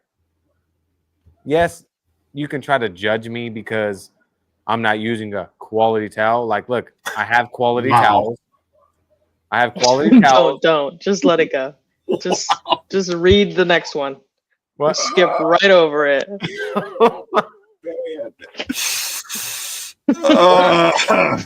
What did I Reel miss? it back in. Reel it back in. Yeah. What did I miss? Nothing. The comments. Oh my Oh, god. man. Phil, if you gotta go, I get it. I just want to make one last comment before I go, is about the Kirkland towels, because I find that so funny. Back in the day, I started using Kirkland towels because I saw Jim White from White Details use them. Yep. And he used them for years and years and years. And you know, if you know Jim White from White Details, he is like a fanatical polisher to the nth degree. I mean, getting things that customers will never see, but he has to get it. And that's just the type of work that he does, and he gets paid for that. But he would use Kirkland towels to wipe off and to use for coatings. And I'm like, Kirkland towel. Like, I remember watching videos from him years ago. Now he uses other towels, but only because I think he gets them from sponsored stuff from the rag company. But back in the day, I mean, he would have his cabinet full of brand new packages of Kirkland towels. The Just same stacks, exact brand, stacks of them. And we get here. And I'm like, really? So I tried them out. I'm like, these are cheap. Why is everybody knocking on these? And, you know, like many things, we come to find out that a lot of it is just talk. It's just trash talk. It's completely fake, and there's no backing to it. Nobody's actually proved it at all, you know, with any substantial evidence. It's just talk. So to this day, I still use Kirkland towels, and I even started using these yellow towels from Walmart that come in a pack. Like yes, I use them. I've been using them on shop coatings. towels. Yeah, straight up. They're 350 GSM yellow towels. They're awesome. Edgeless. And no, they're not edgeless, but they're tagless now. Or are you talking about the Grants or the Kirkland's? No, not the Kirkland ones. No, the other Walmart. ones. Walmart. Yeah, the ones from Walmart. Yeah. The auto drive, or the auto, is it auto drive, or is it? It's one of those. I can't remember the brand exactly, but I got them just to test. I've been using them on ceramic coatings on all of our past jobs on darker colored vehicles, and I'm like, these are perfect. So, seriously, a lot of it is just talk. That black truck GMC I just did, I was using the Grants from Harbor Freight, and people are like, I would never put those on my paint. I'm like, good for all day long. All day long. I just did this black truck that was giving me hell for 3.5 weeks, and I just used Grants on the whole thing. Yes, those ones. Yep. So yeah, people bash people, and I'm like, dude, like, if I get like am I ever gonna do a Lamborghini, a Ferrari? I'm talking high class car. Of course, I'm not gonna use a Kirkland on it, but I'm pretty sure you probably could. You know what I mean? But like, right? Yeah. You know, people are gonna hate on you. Look, at the end of the day, it's about the result. Yep. No one's gonna look like they're gonna see a car and be like, man, that thing looks great. What towel did you use to wipe off your the only thing that exactly. I would caution everybody with using those towels, especially when doing a coating, is just make sure you hammer them out a little bit, because they do have a tendency to have a little bit of lint. Yeah, So I'll easy. actually take the towel out of the package and just like mush it, like crumple Yep. it and Yep. fluff it up, and then like whip it out like that. Yep. You know, just get the fluff out, You always do the and then quick it's whip. quick whip, and then it's good to go. Yeah, yeah. Say cool, So, yeah. cool. Say whip, Yeah. whip. Say Whip. cool whip, cool whip, Cool. cool whip. Yeah, like You it say baffles weird. me how much people hate on people for that. And I'm like, look, It's silly. it just really is silly. Honestly, Phil, it's silly. And I'm like, look, and like this whole rinseless wash craze, like I was talking to Aaron, I said, I'm gonna do a video to where I'm gonna lay out every single rinseless wash I have, right? And I'm gonna be like, look at this car, look at how good it looks. Now I want you to tell me which one of these 7 rinseless washes I use to clean it and get it looking this good. Yeah. And nobody's gonna be able to tell me because they all work. They all work good. Like nobody's gonna be like you said, like what towel do you use to wipe off? Oh, well, that's got to be this rinseless wash. That's got to be this one. No, it's all about the result. It's all about if you're happy with the end result. Yeah. Don't It worry makes about. me think of Brian Regan, that comedian Brian Regan, where he is talking about like a refrigerator salesman, and he's like, you can keep all your food cold for $300, or you can keep all your food cold for $500. You can keep all your food cold for $1,000. It's all the same. It doesn't matter. Like, of course, there's cheap towels out there. Let's just be honest. There's Right. cheap towels yeah. that you're not going to want to use on your paint. Now, if you have any slight common knowledge, Mm-hmm. hopefully everybody does, but you know what to use and what not to use. You know what I mean? Like, Yeah. there's some interior towels that you don't use on your paint. There are some towels that you can use on the interior and on your paint, not at the same time. Yeah, exactly. You know what I mean? You don't go in and clean the interior and then come out and wipe your paint down with it. You know, so there's a lot of variables and common knowledge. Like, oh yeah, let me wipe down this seat. And, oh, I see a smudge. Well, I just have it in my hand. Let me just go ahead and wipe the paint down with it. You know, after I just corrected it or just polished on it. You know, it's like, come on, man. Like, Brutal. Mike with words of wisdom here. Brutal. You guys are so. Yeah. Is that what Adrian whispered in your ear? version 5+. Hey, Keeve, you can't talk crap unless you come on my live stream, bro. We all know you. Oh, No, what you're is the going king. on here? What is going on here? Holy mother of pearl! Look out! Oh! Hey. What's up, Brian? I told you I'd do my best to make it. I mean, I doubted you, but I believed you. Nice. We didn't doubt you at all, Brian. We didn't doubt you at all. Look I at you. had Well, family stuff. Family always comes first. Yeah, how'd it go? Always. Did they win? Did they Absolutely. lose? Good. He lost. Well, he lost the first game, won the second game, and then lost the last 3 games his team did. But Junior played really well though. All right. That's all that matters. That's all that matters. So what did I miss? Everything. Everything. Yeah. pretty much. Everything. Now I Well, have to Liz- go. Yeah, I was going to say, Phil has to take off. We will speak mostly kind of you after you're gone, Phil. Don't worry. Okay. Mostly kind. Well, hi and bye, Phil. Good to see you, man. Yeah, good to see you.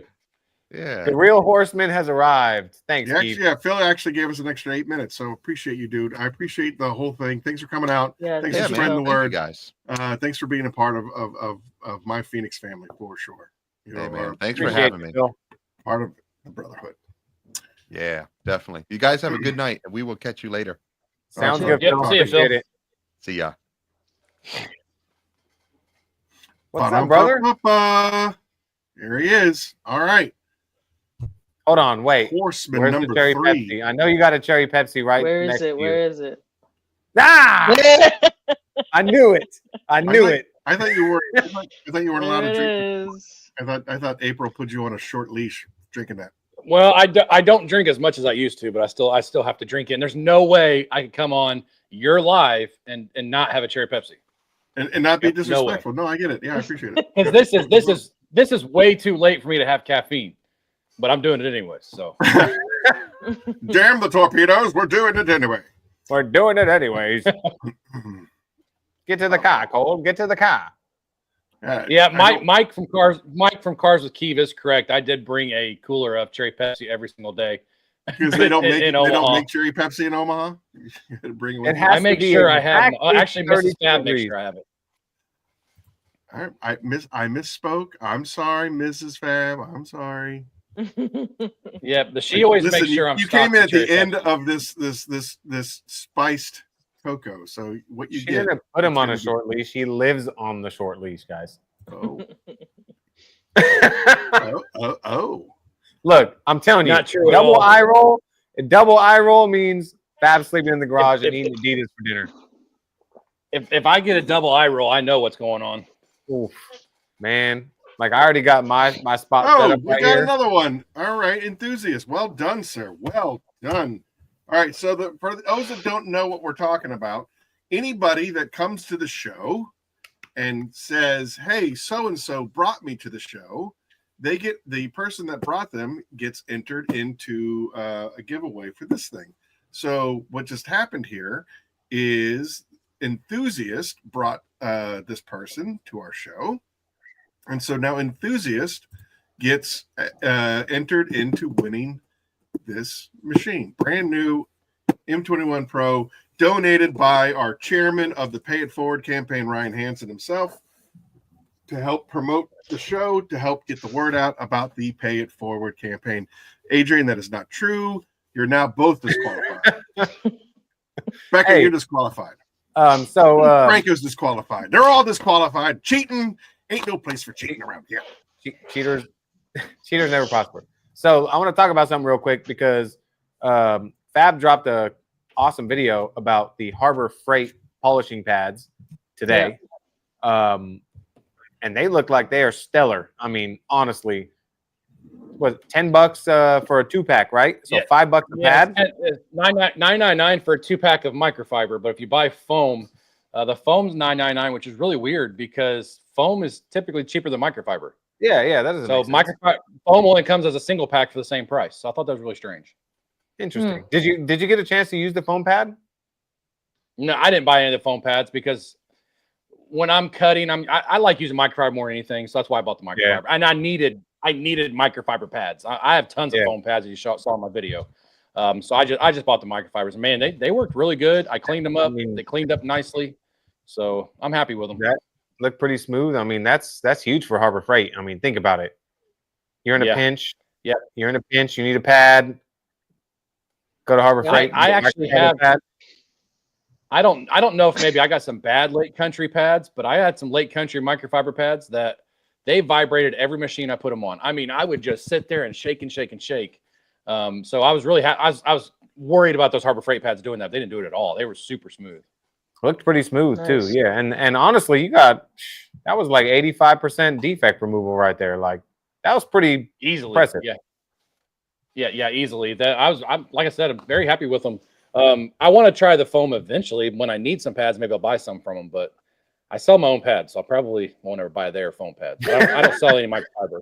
So yeah, but I mean, a lot of people go to Harbor Freight, and especially like new detailers. It's like go local. You can, now. I mean, you get to the point now. You can buy polishers. I mean, I think at my Harbor Freight, all they have is like the McGuire's compounds. I think that's all we have here. But now they have polishers, pads, decent pads. Like honestly, like you can get started pretty well at Harbor Freight, man, for a decent price. I can remember years ago where I'd be in the middle of a detail and I ran out of foam pads. And it'd been nice to have had somewhere I could just go get some foam pads really quick instead of having to order them online. So I think that's a big thing, man. I think it's going to go over really well. Definitely. And I think as people kind of catch on, they're probably going to be like, they're either going to be always like sold out, kind of like the Grant styles, to where,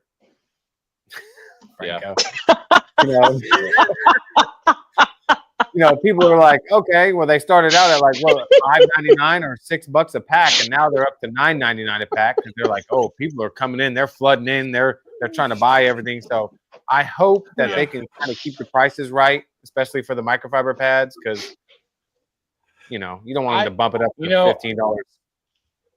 I would think that they could, because I know what I pay for my Buff and Shine pads, and I don't get the deal that they get. I guarantee it, because they're ordering, millions of pads. So there's no reason that they should go any higher than $9.99 a pad, honestly. Yeah.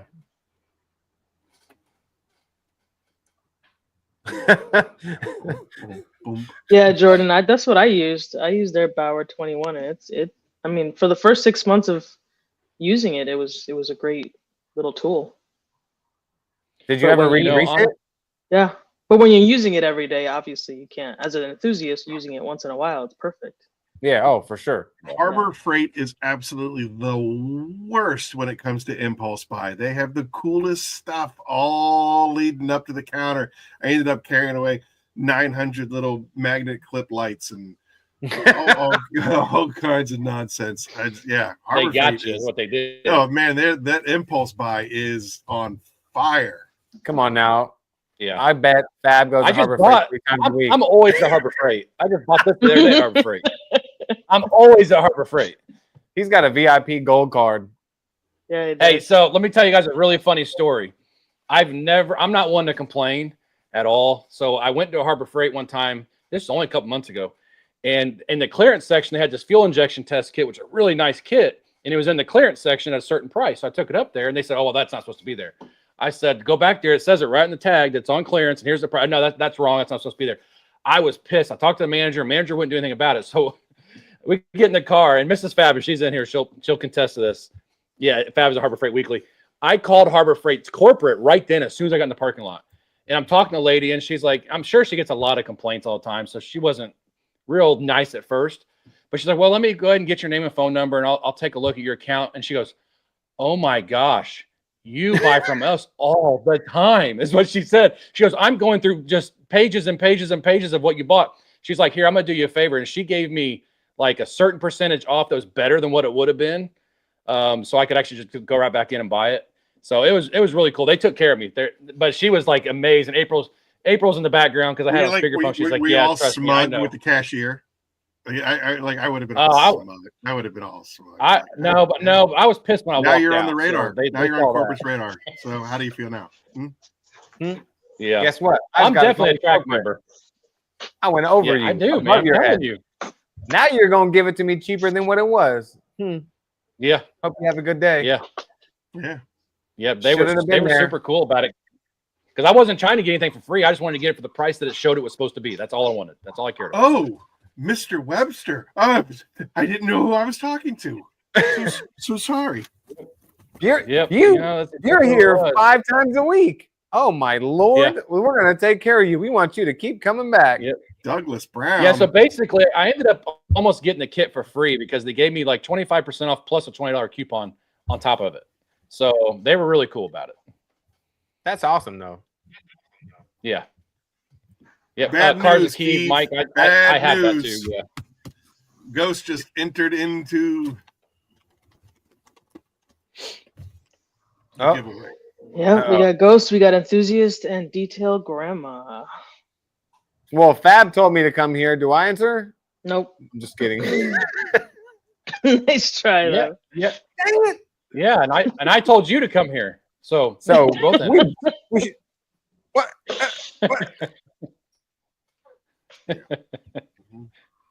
I don't know. Eileen, when was the last time you saw a Curmudgeon's Corner reposted on one of their channels? I repost all the time. I don't even want to hear it. I don't repost anybody's anything ever. Okay. I'm terrible at that. Ghost, who else did you bring to the channel, Ghost? He said this is his third entry. Yeah. I don't know. I only know Detail Grandma because I only thought. I don't. Ghost, I'm not familiar with who else you brought to the party. Mrs. Fab is correct. She's only on here because I'm on here, so I brought her on. Oh, so she should be entered. I think she should be nominated. Yeah, I mean, if you want to take away from other people, that's fine. Yeah, Mrs. Fab, I guess. I don't know. Did she subscribe? I don't remember her subscribing. I don't remember. Laying it down like that. I would expect no less from Cherry Pepsi. Yeah. All right. You know what? I am so disappointed because our local movie theaters, like in the past year or two, stopped selling cherry Coke, and now they only have cherry Pepsi. I haven't been to a that movie is theater, interesting and because I couldn't tell you. You're not like missing all the theaters around here. They have the those ginormous, Hey, Franco.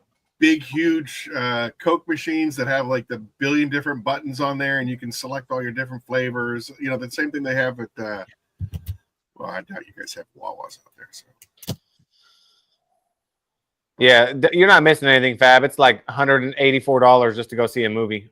Yeah, I couldn't tell you. Well, I don't have true. I don't have Papa Smurf money. I don't have Papa Smurf vacation money like you got. So Oh, you know, that's Damn, now I gotta hear from you, Aaron. He's not wrong. On, he's not wrong. When you Yeah. take 900 vacations a year, you're gonna take shots, buddy. I'm sorry. and, just and kidding. not only that, but he takes vacations on top of vacations. I know, He takes them on top of exactly. vacation. Exactly. Like, Yeah. oh, I gotta go to Vegas in a week to watch my daughter cheer, but I'm gonna be in Vegas. Oh, you should try these tacos. I can't wait to get out there. The tacos are gonna be. What is it? The roast of Papa Smurf? Oh, hang on a minute. Hang on, Eric. What does it cost to take your family to Universal Studios? What did it cost? Tell us. You don't have to if you don't want to. No, it was Yeah. He does. He has to. $12.50. $12.50. Yep. That's to get in. That was 4 tickets because we got buy one get one free. So me and my wife bought a ticket, got the kids tickets for free plus hotel. Everything was $12.53 For one day. for 2 days. For 2 days. And then Man, plus, that's a lot of money, I though. figured like, I don't know, $150 in the park on snacks and, drinks and stuff like that. But Fab, I had Crazy. to walk. We had to walk between amusement rides. It was, oh my goodness, they walked so much on vacation. It wasn't really a vacation because I had to walk. Oh. Haters gonna hate. I'll eat top ramen for a week. That's fine. Scooter. Who are Oh, you? All man. right, Scooter. All right. Ghost times 2. Times 3. Wait, who's the third one? He had 1 from last week and then 2 on this show. All right. DD's right. You can't put money on a good family time. That's Oh, making you know what, memories. DD? Thank you, DD. Somebody's got my back. She's right, but see, I could have gone to Florida for 8 days for what you paid for 2 days. Good old California, huh? Yeah. drink Well, you're myself proud of it because you always wear that California Republic shirt in the pictures I see.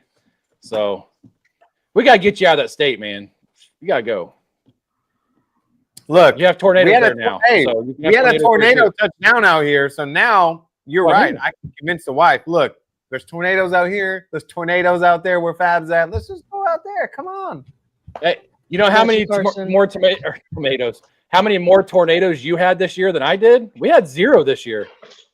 You had 1. I mean, San Francisco out here, first time ever in history they had a tornado warning.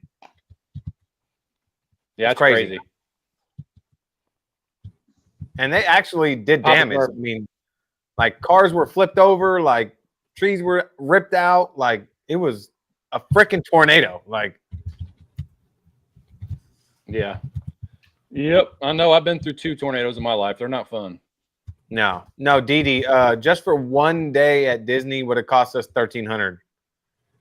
Yeah. So we opted to do 2 days at Universal for the price of 1 day at Disney. You wouldn't catch me in Disney anyways. No way.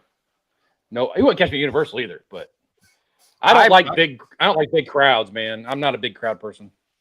And you know what's crazy is my wife and daughter, they got stuck on the Harry Potter ride for 1 hour and 40 minutes, dude. It broke. And they were like, So you had peace for 1 hour and 40 minutes? well, me and my son just shot down to Transformers and met Optimus Prime and Bumblebee, and we had fun. I don't blame you. But yeah, they man, that ride I didn't care for, but yep, we got free. We got 4 free meal passes and 4 free express passes where we can go straight to the front of the line and go on in front of anybody. Yep. So, but it was at the end of the second day, so really kind of didn't really. And my daughter can't eat anything in the park other than popcorn. So we were like, okay, how are we gonna spend this money? And the rides, really, the wait, like compared to Disneyland and California Adventure, the waits are like 40 minutes to an hour. Did you really just say what I think you just said? What? Okay, well, how are we going to spend this money? Oh, how are we going to find a way to spend this money? We just don't know anymore. It was $10. What? $10 off a meal. If you know theme parks, you can't even buy a beer for $10. First world problems. I think he's rolling in it, man. He's rolling in it. He just doesn't tell He us. is. Yeah, he is. Oh damn, Man, Eric. Man. You're holding out on me, man. You can move out here easy. Oh yeah, for Take sure. me. I'd probably All you guys have to subscribe too. Like the idea is to subscribe to build the channel so that we can get the word out. But all right, enthusiasts times 2. So what are you guys giving out this polisher tonight? No. This is going to run through the end of the year. So we got one more Curmudgeon's Corner, which is this Thursday, the 26th, is when we do the award ceremony. You can still bring people to the award ceremony. You can still be entered in for the polisher. And then probably on Curmudgeon's 46 with Keeve, we'll do we'll announce who the winner of the polisher is. And I think that's January. Smurf isn't getting roasted Texas, DD. January 11th. Is that right, Eileen? You can take it. Yep. Eve on the 11th of January. Yes, and then that other guy on the 25th. That other guy, your buddy. Mm-hmm. Yeah, heck yeah, Kiva's coming on. Yeah, he's opening up the new year. He is our first guest in 2025. What a good dude, though. Season 4 of the Curmudgeon's Corner. Man, that's gonna be rough on you, Aaron. Between him and myself, I that's don't doubt it. I'm gonna be in the comments too because we about to be roasting you like a mofo. Yeah, and you can't fire me this time because you know ahead of time what's happening. Yeah, detailed grandma's gonna assassinate me. Oh, you fired her. Oh, I'm never. Yeah. Have you noticed she's not in the? She hasn't been in the channel since. She hasn't been. She's mad at you. I know. You need to fix this. What'd you do? I do. Need to fix this. What? What'd you do? You fired me on the last podcast because I gave him shit two podcasts ago. She was giving me taking a hard time. 18 weeks to send Keith Firebird a banner. I don't think it's 18 weeks. 18 weeks is a long time. It was probably That's like how long. It was probably 2 years. I think it was more like 6.5, 7 months, something like that. Yeah. Keith C. But anyway, so she was giving me a hard time, so I told her that she was fired, and apparently, they took it as real, which is impossible. I can't fire her. I don't have the shareholds. The 50-50 partnership. I heard a rumor that though she wore a hat around you in Las Vegas that had another company's logo on the side. Oh, she's always that's just a rumor. She's always go-karting with them. She's always moonlighting and cheating on me. It doesn't matter. Whatever. Yeah, I wasn't even there and I heard about it. It was too much fun not to. Why not? Fab, I have a picture of Aaron, and I told Eileen because Aaron had no idea. And Fred almost blew it. He was this close to blowing because Aaron had no idea Eileen was coming to SEMA. Me and Adrian were planning everything. And when we were walking in, I was like, he's going to cry. And she was like, no, he won't. I was like, I guarantee you he's going to cry. And I have a picture. I'm pretty sure Aaron was crying. And he told me. Well, let me tell you something. That's a Coke drinker for you. That's what Coke drinkers are. Yeah. We have emotions and we care about our friends, unlike you raping robot. You. I gotta find this picture. He was crying. He was tearing up. He was tearing up. I don't know what you're talking about. Anyway, we got new people coming to the show and you're just ignoring them. Come on. I'm not ignoring them. Not you, my co-host. Oh. You caught it way before I could. Look, we got. Did Brian from Apex come on? Was he on earlier? Or no, he has a fever of 102. Yeah, he's all right. Fever of 102. Mm. So he called me about a half an hour before the show started, and he's like, "Dude, I don't think I'm going to be able to pull this off. I was hoping that I'd feel a little bit better and that it would break, and I could." I got video footage. I think it's all fake photography and AI and a bunch of other. God, Yeah, you can't trust photos or videos anymore because of AI at all. Ghost, seriously? Ghost and enthusiasts are really pulling. Well, through you know there. what? I'm going to check the subscribers, and if we're still hovering at 489, I'm going to slap some people. That's for sure. Oh, Yeah, man. Becca Green's right. It's not serious till it's 104 degrees Fahrenheit as far as your fever awesome. is concerned. Yeah. If Franco, it's either the most in real life friends or enough fake accounts. Either one, Yo. you know, like six. Add that another one, and another one. Yeah. So Ghost is basically just has all these fake accounts. Just give it to Ghost. Like Francisco. Francisco. That's a fun name. That's a fun word to say. The 6. Gosh darn it! It must be Everyone here is tab family. over All right. here. Well, make sure your family subscribes because I need the subscribers and I need the support. So make it worth a send off to Canada. Go. You know what? This is going to. I hope you're visiting Utah sometime soon because that's where this is going. I'm not shipping this thing. You know what? Maybe I. So call Keith, Chris. see I'll that call you're. Chris. I'm sorry. At least Matthew is He's legit. nice, got I another just saw. 5 I got minutes of this. Eileen. I just got an alert from Matthew that he is a subscriber. So until I get an alert from Fantastic. until I get an alert from all these other 19 people that Ghost just brought into it, I'm not giving him credit. I'm not doing it. Mrs. Fab said, "If you hit 100, you're dying." We all know the man flu's real. Come on. Well, yeah, the man flu is, yeah, for sure. Oh, for sure. The fever's not the man flu, though. So, you know.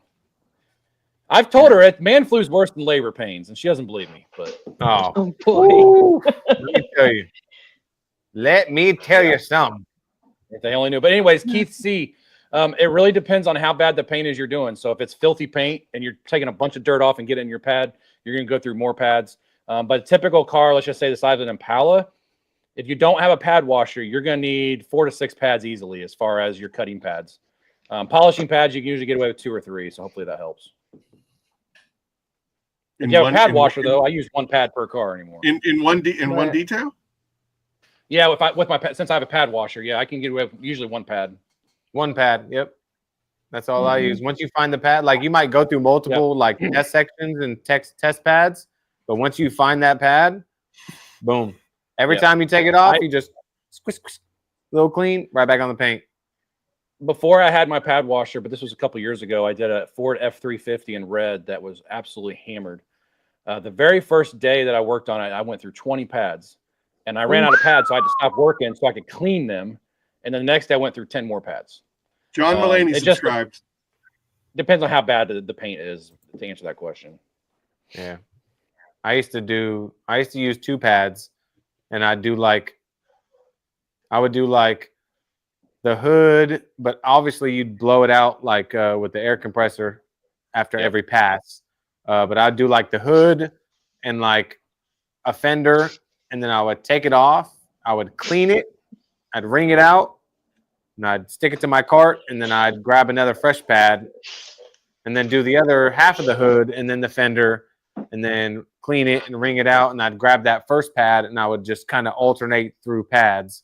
But like you said, it all depends on how bad. If it's bad, then you're gonna need, a lot of pads. Keith C, you need to clean the pad after every time you're done. After every pass, you need to clean the pad. Whether it's blowing it out or using a brush, you gotta do something after every pass. All that clear coat and all the garbage you're taking off the paint is getting embedded in that pad. You need to get it out. Hold up. When I first started really doing it, do what? Hold on. He's speaking my language right now. Garage kept Evo what? Oh yeah, I got the poor man's Evo right here. So what's done to it? I want to know. I don't even know what you're talking about. What do I not see? He's got an Evo. Lancer Evolution. Like Lancer Evo. 4G. I wanted one of those so bad. I was during back in Fast and Furious. Never got one. Yeah, they're dope. I wanted a 06 Evo 9 MR so bad. Oh. Here we go. Literally Evo 9. You got $1? Where's that comment coming from? It's not in my chat room. What comment? That Keith from Keith C. 06. It's on YouTube. It's on the I'm YouTube. on YouTube in the chat room and I don't see it. Did you click comments in the StreamYard? Yeah, I got the comments opened up. And you don't see the Keith C? Well, no, I don't. StreamYard's on my phone. On the laptop, I just have YouTube up, and I don't see the Keith C in the comments on YouTube. I don't know. Maybe he's on Facebook commenting and it's showing up on YouTube because I know he's streaming both. Yeah. Yeah, he's on Facebook. Facebook. Oh, nice. 06 Evo 9. Let's go. Tell me, it better not be the charcoal gray because that's what I wanted.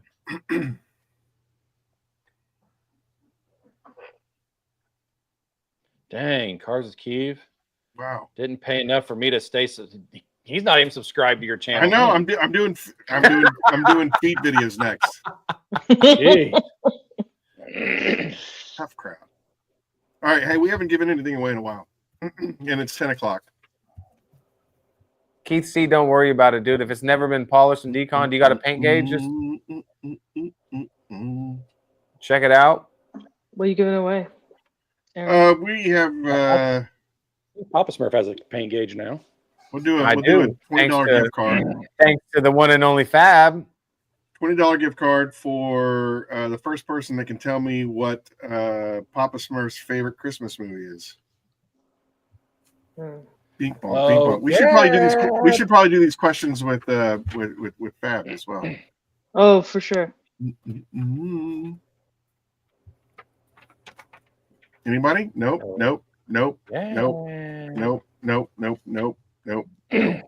My guess is Die Hard, but I don't know.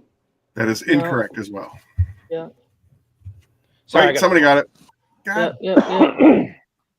I'm telling you, you're banned. You're banned for life.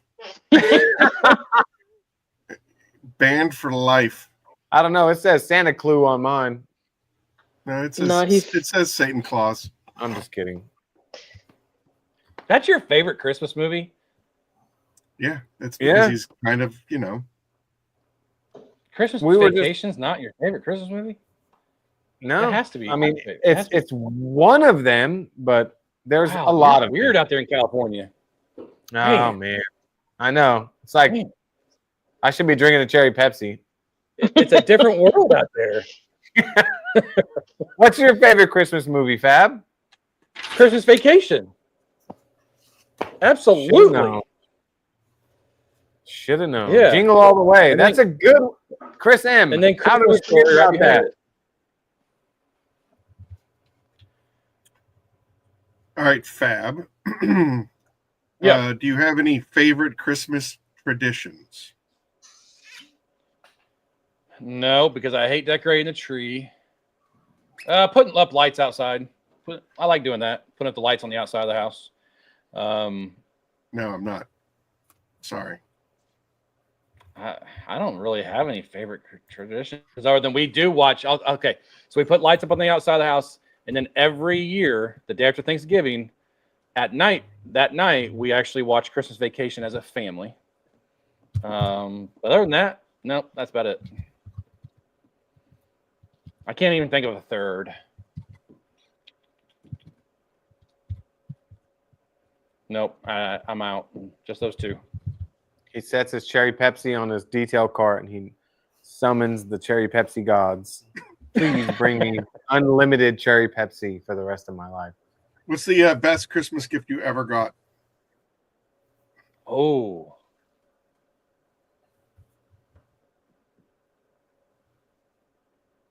Well, for like 2 or 3 years in a row, my wife got me a new gun for Christmas. I love guns. So, gun. Good. I finally got some guns. What's the worst? What's the worst gift you ever got? I mean, I really have to think on that. I don't know. There's got to be something. I just have to think about it. The worst Christmas gift I've ever got. Oh, I can't say that one. You get from the movie Scrooged. It's fantastic. Merry Christmas, son. Is it a choo-choo train? No, it's not a choo-choo train. It's 4 pounds of ground beef. But I wanted a choo-choo train. Then get a job. Son, he's only 4. All day long, all I hear are excuses. My feet hurt. My back hurts. I'm only 4. It's one of the best. Just one of the best. Well, I can tell you, I don't want this to make me sound really bad because I don't mean this in a bad way. You've been drinking cherry Pepsi all day. Go ahead. When I was younger, but I was already at my mom and dad's house. I think me and Mrs. Fab may have been married. We may not have been married at this point. But I was ready for Christmas that year because I was hoping to get some stuff, you know. And I got a card from my mom and dad. I really hope they're not on here. I got my card from my mom and dad and had a picture of this kid in another country. And they sent all my Christmas money to that kid so he could have Christmas. And I didn't get anything that year. Seriously, that happened. And I was really bummed. But that sounds really bad because he did need it and I didn't need it probably. So that was, yeah. Pretty bad. That's kind of rough. It's kind of rough. I'm telling you. We got you a jelly of the month club. I can't think of any bad gifts that I've ever gotten other than that. And I was really disappointed. But the more I thought about it, I was like, you know, I didn't need it. He probably needed it a lot more than I did. They did it for all of my brother, my sister, and my brother-in-law. They all got the same thing. Was he from California? His name was Eric. Bro, is this literally the roast of Papa Smurf? Let's change it. Oh, settle down. Settle down. What's your favorite holiday snack? Oh, the Little Debbie Christmas trees. All right. Yeah, I love them things. No, not the Robitussin. The tequila tune can. What is the one dish you can't do without on your Christmas dinner table? Pecan pie. Is that considered a dish or is that considered a dessert? I don't know. I don't care. Gotta have pecan pie, man. We're after 2 hours and my tank is empty, so yeah, fine. We're fine. And then, are you an early or a last-minute shopper? Do you do any of the shopping, by the way? I would assume that she takes care of most of the heavy lifting. And then, do you prefer buying your presents in person or online? I prefer in person. I hate ordering online. And I only buy for Mrs. Fab because she buys for all the kids. In fact, I'm just as excited what the kids get on Christmas morning as they are because I don't know what they get until they unwrap it. So. Same. I'm like... They run up. That's Thank awesome. You. I'm like, all time. All right. And did you believe in Santa growing up? And when did you realize there was no Santa? Yes, I did, but I think I was like in 2nd grade, and I asked my dad. I said, "Dad, is Santa Claus real?" Because I remember like he was standing right here, and he said, "Do you really want to know?" Of course, he said that. I was like, "Yes." He's like, "No, he doesn't." And he told me, and I was like in 2nd grade. So what? My 7 or 8, something like that. I don't even know what 2nd grade would be. 6, 7 years old. I was pretty young though. My mom wasn't very happy that my dad told me. It's usually add 5, so you would have been 7. Okay, so yeah. So my mom wasn't happy that he told me the truth. All right. Well, that's all I got. Yeah, Chris M's right. U.S. General tool carts for the whole family of Fab was shopping. You're right. Dang, Fab has a wifey like mine. She does everything Christmas time. I have to pay up big to make it worth her time. Great trade off, if you ask me, though. Now, see, Chingy Blingy, thing about my wife, though, is I wouldn't have to pay up big time. If I didn't do anything at all, she's fine. We don't do Valentine's Day. We don't do any of the other crazy holidays. She's amazing. But I still obviously buy her stuff for Christmas and stuff like that. But she's not that type. She'd be like, okay, that's no big deal. Because there were Christmases where we had enough money to buy stuff for the kids, but we didn't buy each other anything. We've had a few Christmases like that in the past. So it is what it is. But yeah, Mrs. Fab does. You guys have no idea. My garage looks like the way it does because of Mrs. Fab. I have a little idea. A little bit? Just a little bit. Yeah. She does everything. If something ever happens to her, man, I'm screwed. Yeah, me and the wife agreed we're not getting any, getting each other anything, but I'm still gonna get her a little something. I'm gonna get her a $10 gift card to Dutch Bros. Yeah, agreed. What is that? At least Eileen knows what I'm talking about. No idea. I'm gonna get her Costco She can hot even dog. get a drink with $10. She could get a straw for $10. And it's gonna be paper. It ain't even gonna be real talk. Exactly. All right, kids. I think we're gonna about wrap this up. We ran about an hour and 15 minutes past what we were really thinking about doing. But You can blame it on me because I was late. That's all right. No, you're fine. I mean, yeah, you're fine. We're wrapping things up, and then you injected us with a nice shot of energy. We appreciate that. Glad your boy performed well, and we from everyone here at Curmudgeon's Corner, Fab. I hope you have a very merry Christmas. Papa Smurf, we hope you have a very merry Christmas. I haven't seen an alert that somebody subscribed, so until they subscribe, I'm not putting them down, Eileen. They need to subscribe. I'm just throwing it up there because I see it.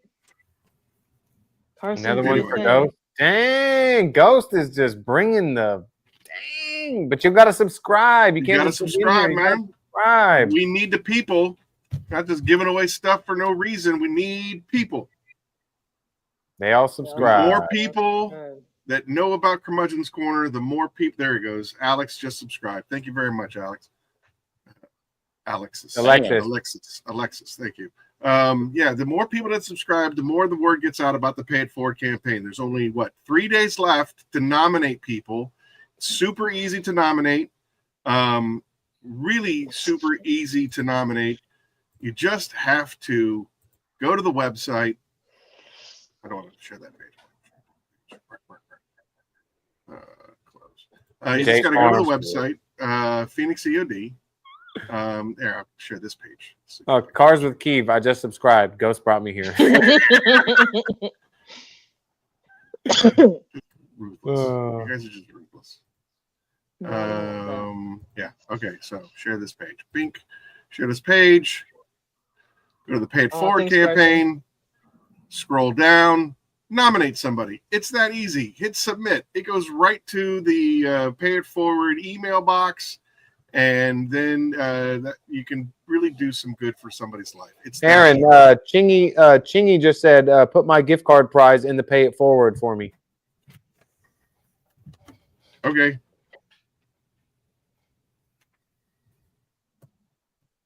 That's very nice of them. It is. Yeah, that's awesome. Really nice.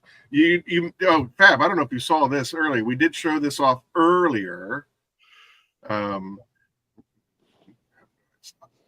you go. We showed this off earlier. Check this out, man. You're going to lose your mind. I know I did. Yes, Keeve. Shipping is not cheap. Hey, honestly, I couldn't do it without him. I'll tell you what, though. I couldn't do it without Keith. Me and Aaron agreed. I was on my live stream. I got donated $170. So that's going to go towards anything that Aaron has to ship to anybody. There's detail, Grandma. You just said she hasn't been in here. Hey, there she is. I thought she was mad at me. Look, fashionably late. Fab, look at this. This is just shop supplies. This is from you, Fab, up here. House of Rags, Touch of Hutch, Neil, Christy, Rick. Look at all this. Tim Pitcher, Richard Seam, Chelsea, Attention to Details, Nick Fife. That was just shop supplies. Pads and clay and stuff like that. Jeez. And then look at the machines. We have 7 polishers that have been donated. Steamers, pump foamers, crazy. Then you go down to chemicals. Bio bombs, Shine Your Light. More Christie. Distinctive Details. Like Bridget donated all this stuff, dude. They're Rick good company, Smith, great Brian company. Mulhern, Fab Automotive Detailing Supplies, Touch a Hutch, Humberto, Hawaii Tim, more Nick Fife. Look at all this stuff from Chelsea. 2 pages from Chelsea. Look at this. And we're talking about ceramic coatings. I mean, all kinds of craziness. And then oddities, which would be gift cards, training courses. Brian from Apex donated a seasonal training ticket. Like, I'm pretty sure the Car Supply warehouse that Hawaii Tim donated has like a price tag of $750 attached to it. Like, these aren't just small things that people are donating. It's insane. It's insane what has been going on in the Curmudgeon's. So that's when you just set up a bunch of boxes and just start putting them in. That's the thing is, like, I sent all of you guys an email yesterday, basically with that spreadsheet, and said, I need help. I don't know what to do. Like, we have the ability. I think the grand prize winner is going to have an entire setup. Like, you could start a detailing business tomorrow with the grand prize. Yeah. And that's, you know what I mean? And then we usually have a first place, second place, and third place. And then we usually do like 4 honorable mentions. But we have so much stuff that I think we can even do even more honorable mentions. Yeah.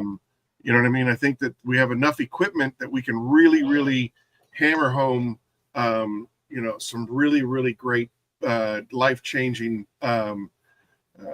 gifts. And then there's enough that, like, a lot of people that have been donated said, hey, I just need some help with getting some supplies, getting some chemicals, and you can get like a whole set from Adams. Nick Fife, he sent in like 4 of each thing from Adams polishes.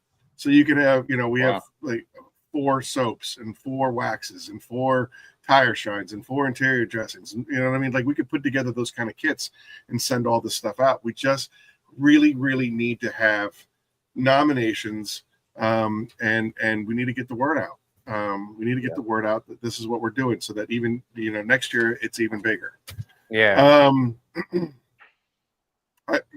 Keith C, I have never used any of Pan's stuff, or Pam's stuff for that matter.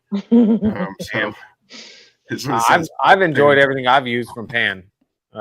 It's been the rinseless, the spray sealant, tire dressing. So far so good. The tire dressing, I'm not a fan of I'm usually a water-based tire dressing fan. His is a little, I would say, it lasted on my truck though. His is solvent-based. Solvent-based. I'm not really a fan of solvent-based, but it lasted like 3 weeks on my truck. Yeah, I got a good 3 weeks out of it. My advice is just knock it down a little bit with the microfiber, but it lasted, and it's hydrophobic too. It's hydrophobic. The rinseless is great. I haven't used the rest of his stuff, the spray polish, the coatings. I plan on putting this coating on my Accord, but so far so I've good. used all of his bottled stuff. I've used all of his spray products and all that stuff. The compound or the spray polish is the only thing that I'm kind of not sure about right now. I did test a couple spots on a test hood with it and wasn't real impressed with it, but I didn't get real deep into it. And that's more up my alley than anything else, is a spray polish or any type of polish or compound. So I've still got to work on that. See what I can make that thing work. Yeah. Everything else though, I've loved everything else. Everything else was great. Yeah, the rinseless is good. His panel prep's really good. You said that was good. I haven't used it yet. The spray sealant so far has been okay, other than the cold weather. Like Fab, I talked to Fab about it, and this kind of hard wipe off when it's cold. But other than that, it's performing well. I mean, the slickness is good. It's staying slick, which is like really good. Hydrophobics are good, and I got to still test everything. But well, I'll tell you something, Aaron. When I talked to okay, we'll wrap it up really quick. When I talked to Pan about his panel prep, he told me that he wanted it to be able to compete with yours. Awesome. Ooh. Yeah, he did. That's what he told me. He said I needed it to be able to compete with Aaron. When I met Matt, what's his last name from Mormon? Yeah, thank you. Obsessed Garage. I met him out in SEMA, and he said, I bought some of your stuff. I said, yeah, I know. I saw. And he was just like, yeah, I bought that panel prep because Pan told me to. Yeah. Nope. So yeah, he's definitely impressed by it. So Yeah, it's really, really good. Yeah, you were the one that gave me that compliment that said, out of all the things that you do, this one's my favorite. Yeah. That is my favorite. It's always within arm's reach, like right now. It's right there within arm's reach. Thanks, pal. Appreciate it. All right. Well, I think we're just about done with Curmudgeon's Corner 44. Everybody tune in next Thursday, this Thursday, in just 4 short days. Five short days. I don't remember. Anyway, this Thursday, we'll be doing Curmudgeon's Corner 45 with Ryan Hansen, who is the chairman of the Pay It Forward campaign. The Pay It Forward campaign could not happen without him and his oversight and his amazing generosity. So we'll be coming back here in just a few days, and we will give out all the awards. I mean, some crazy stuff with some really, really worthy nominations. We got 15 fantastic nominations, and some of these are real, like, we can do some good. So I'm looking forward to another one of Ghosts. Till I see, hey, Trio, till I see an alert that says you subscribe. Who I'm are not you giving talking him to? credit. Troy? Yeah, Troy. Trio. I don't know. This guy. Man, I'm tired, and the Public container school. is empty. Get off my case. Schools. Go to sleep. All right, get out of here. Public Hold on a schools. second. We gotta go through the we gotta Do go your through spiel. we gotta go through it, or else it's not cool. We want to do first and foremost, get a hold of Eileen, follow her on IG at SoClean_detailing.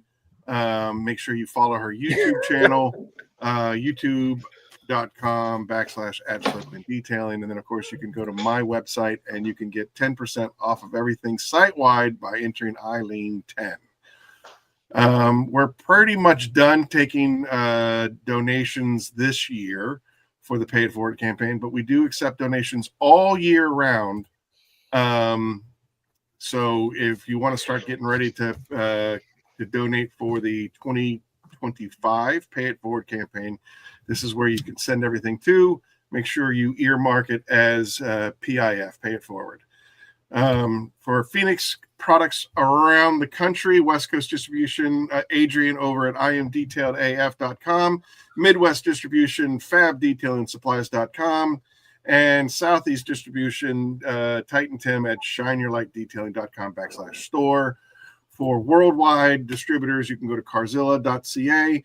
The United Kingdom is intodetailing.co.uk, and then our good friend Andrew over in Australia at osprodetailing.com.au.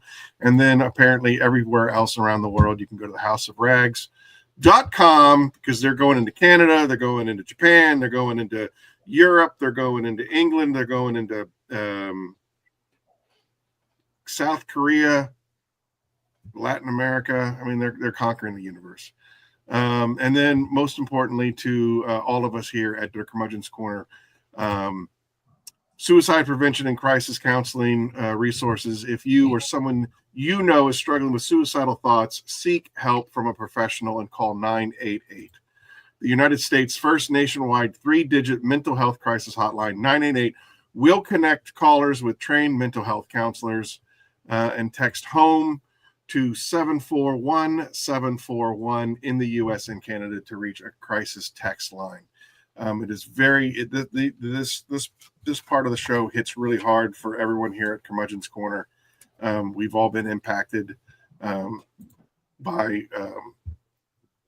this crisis. And then for anything else that you're dealing with, be it substance abuse, physical abuse, anything of that, don't hesitate to reach out to the APA.org topics, crisis hotlines. They all have everything in the universe that you could be facing, that you're struggling with. Make sure you reach out to somebody. You're not alone here on the corner. And then last but not least, make sure you follow us on Instagram. Keep up to date on what's happening, who's coming up on the show, and what's going on. So from everybody here on the Curmudgeon's Corner at 10:30 on a Saturday night, the weekend before Christmas. We love you. We appreciate your support. Stay safe. Christmas. Merry Merry Christmas, Christmas, everybody. We love you all. Yep. Very much so. Watch this. Have yourself a merry little Christmas. Let Let your heart be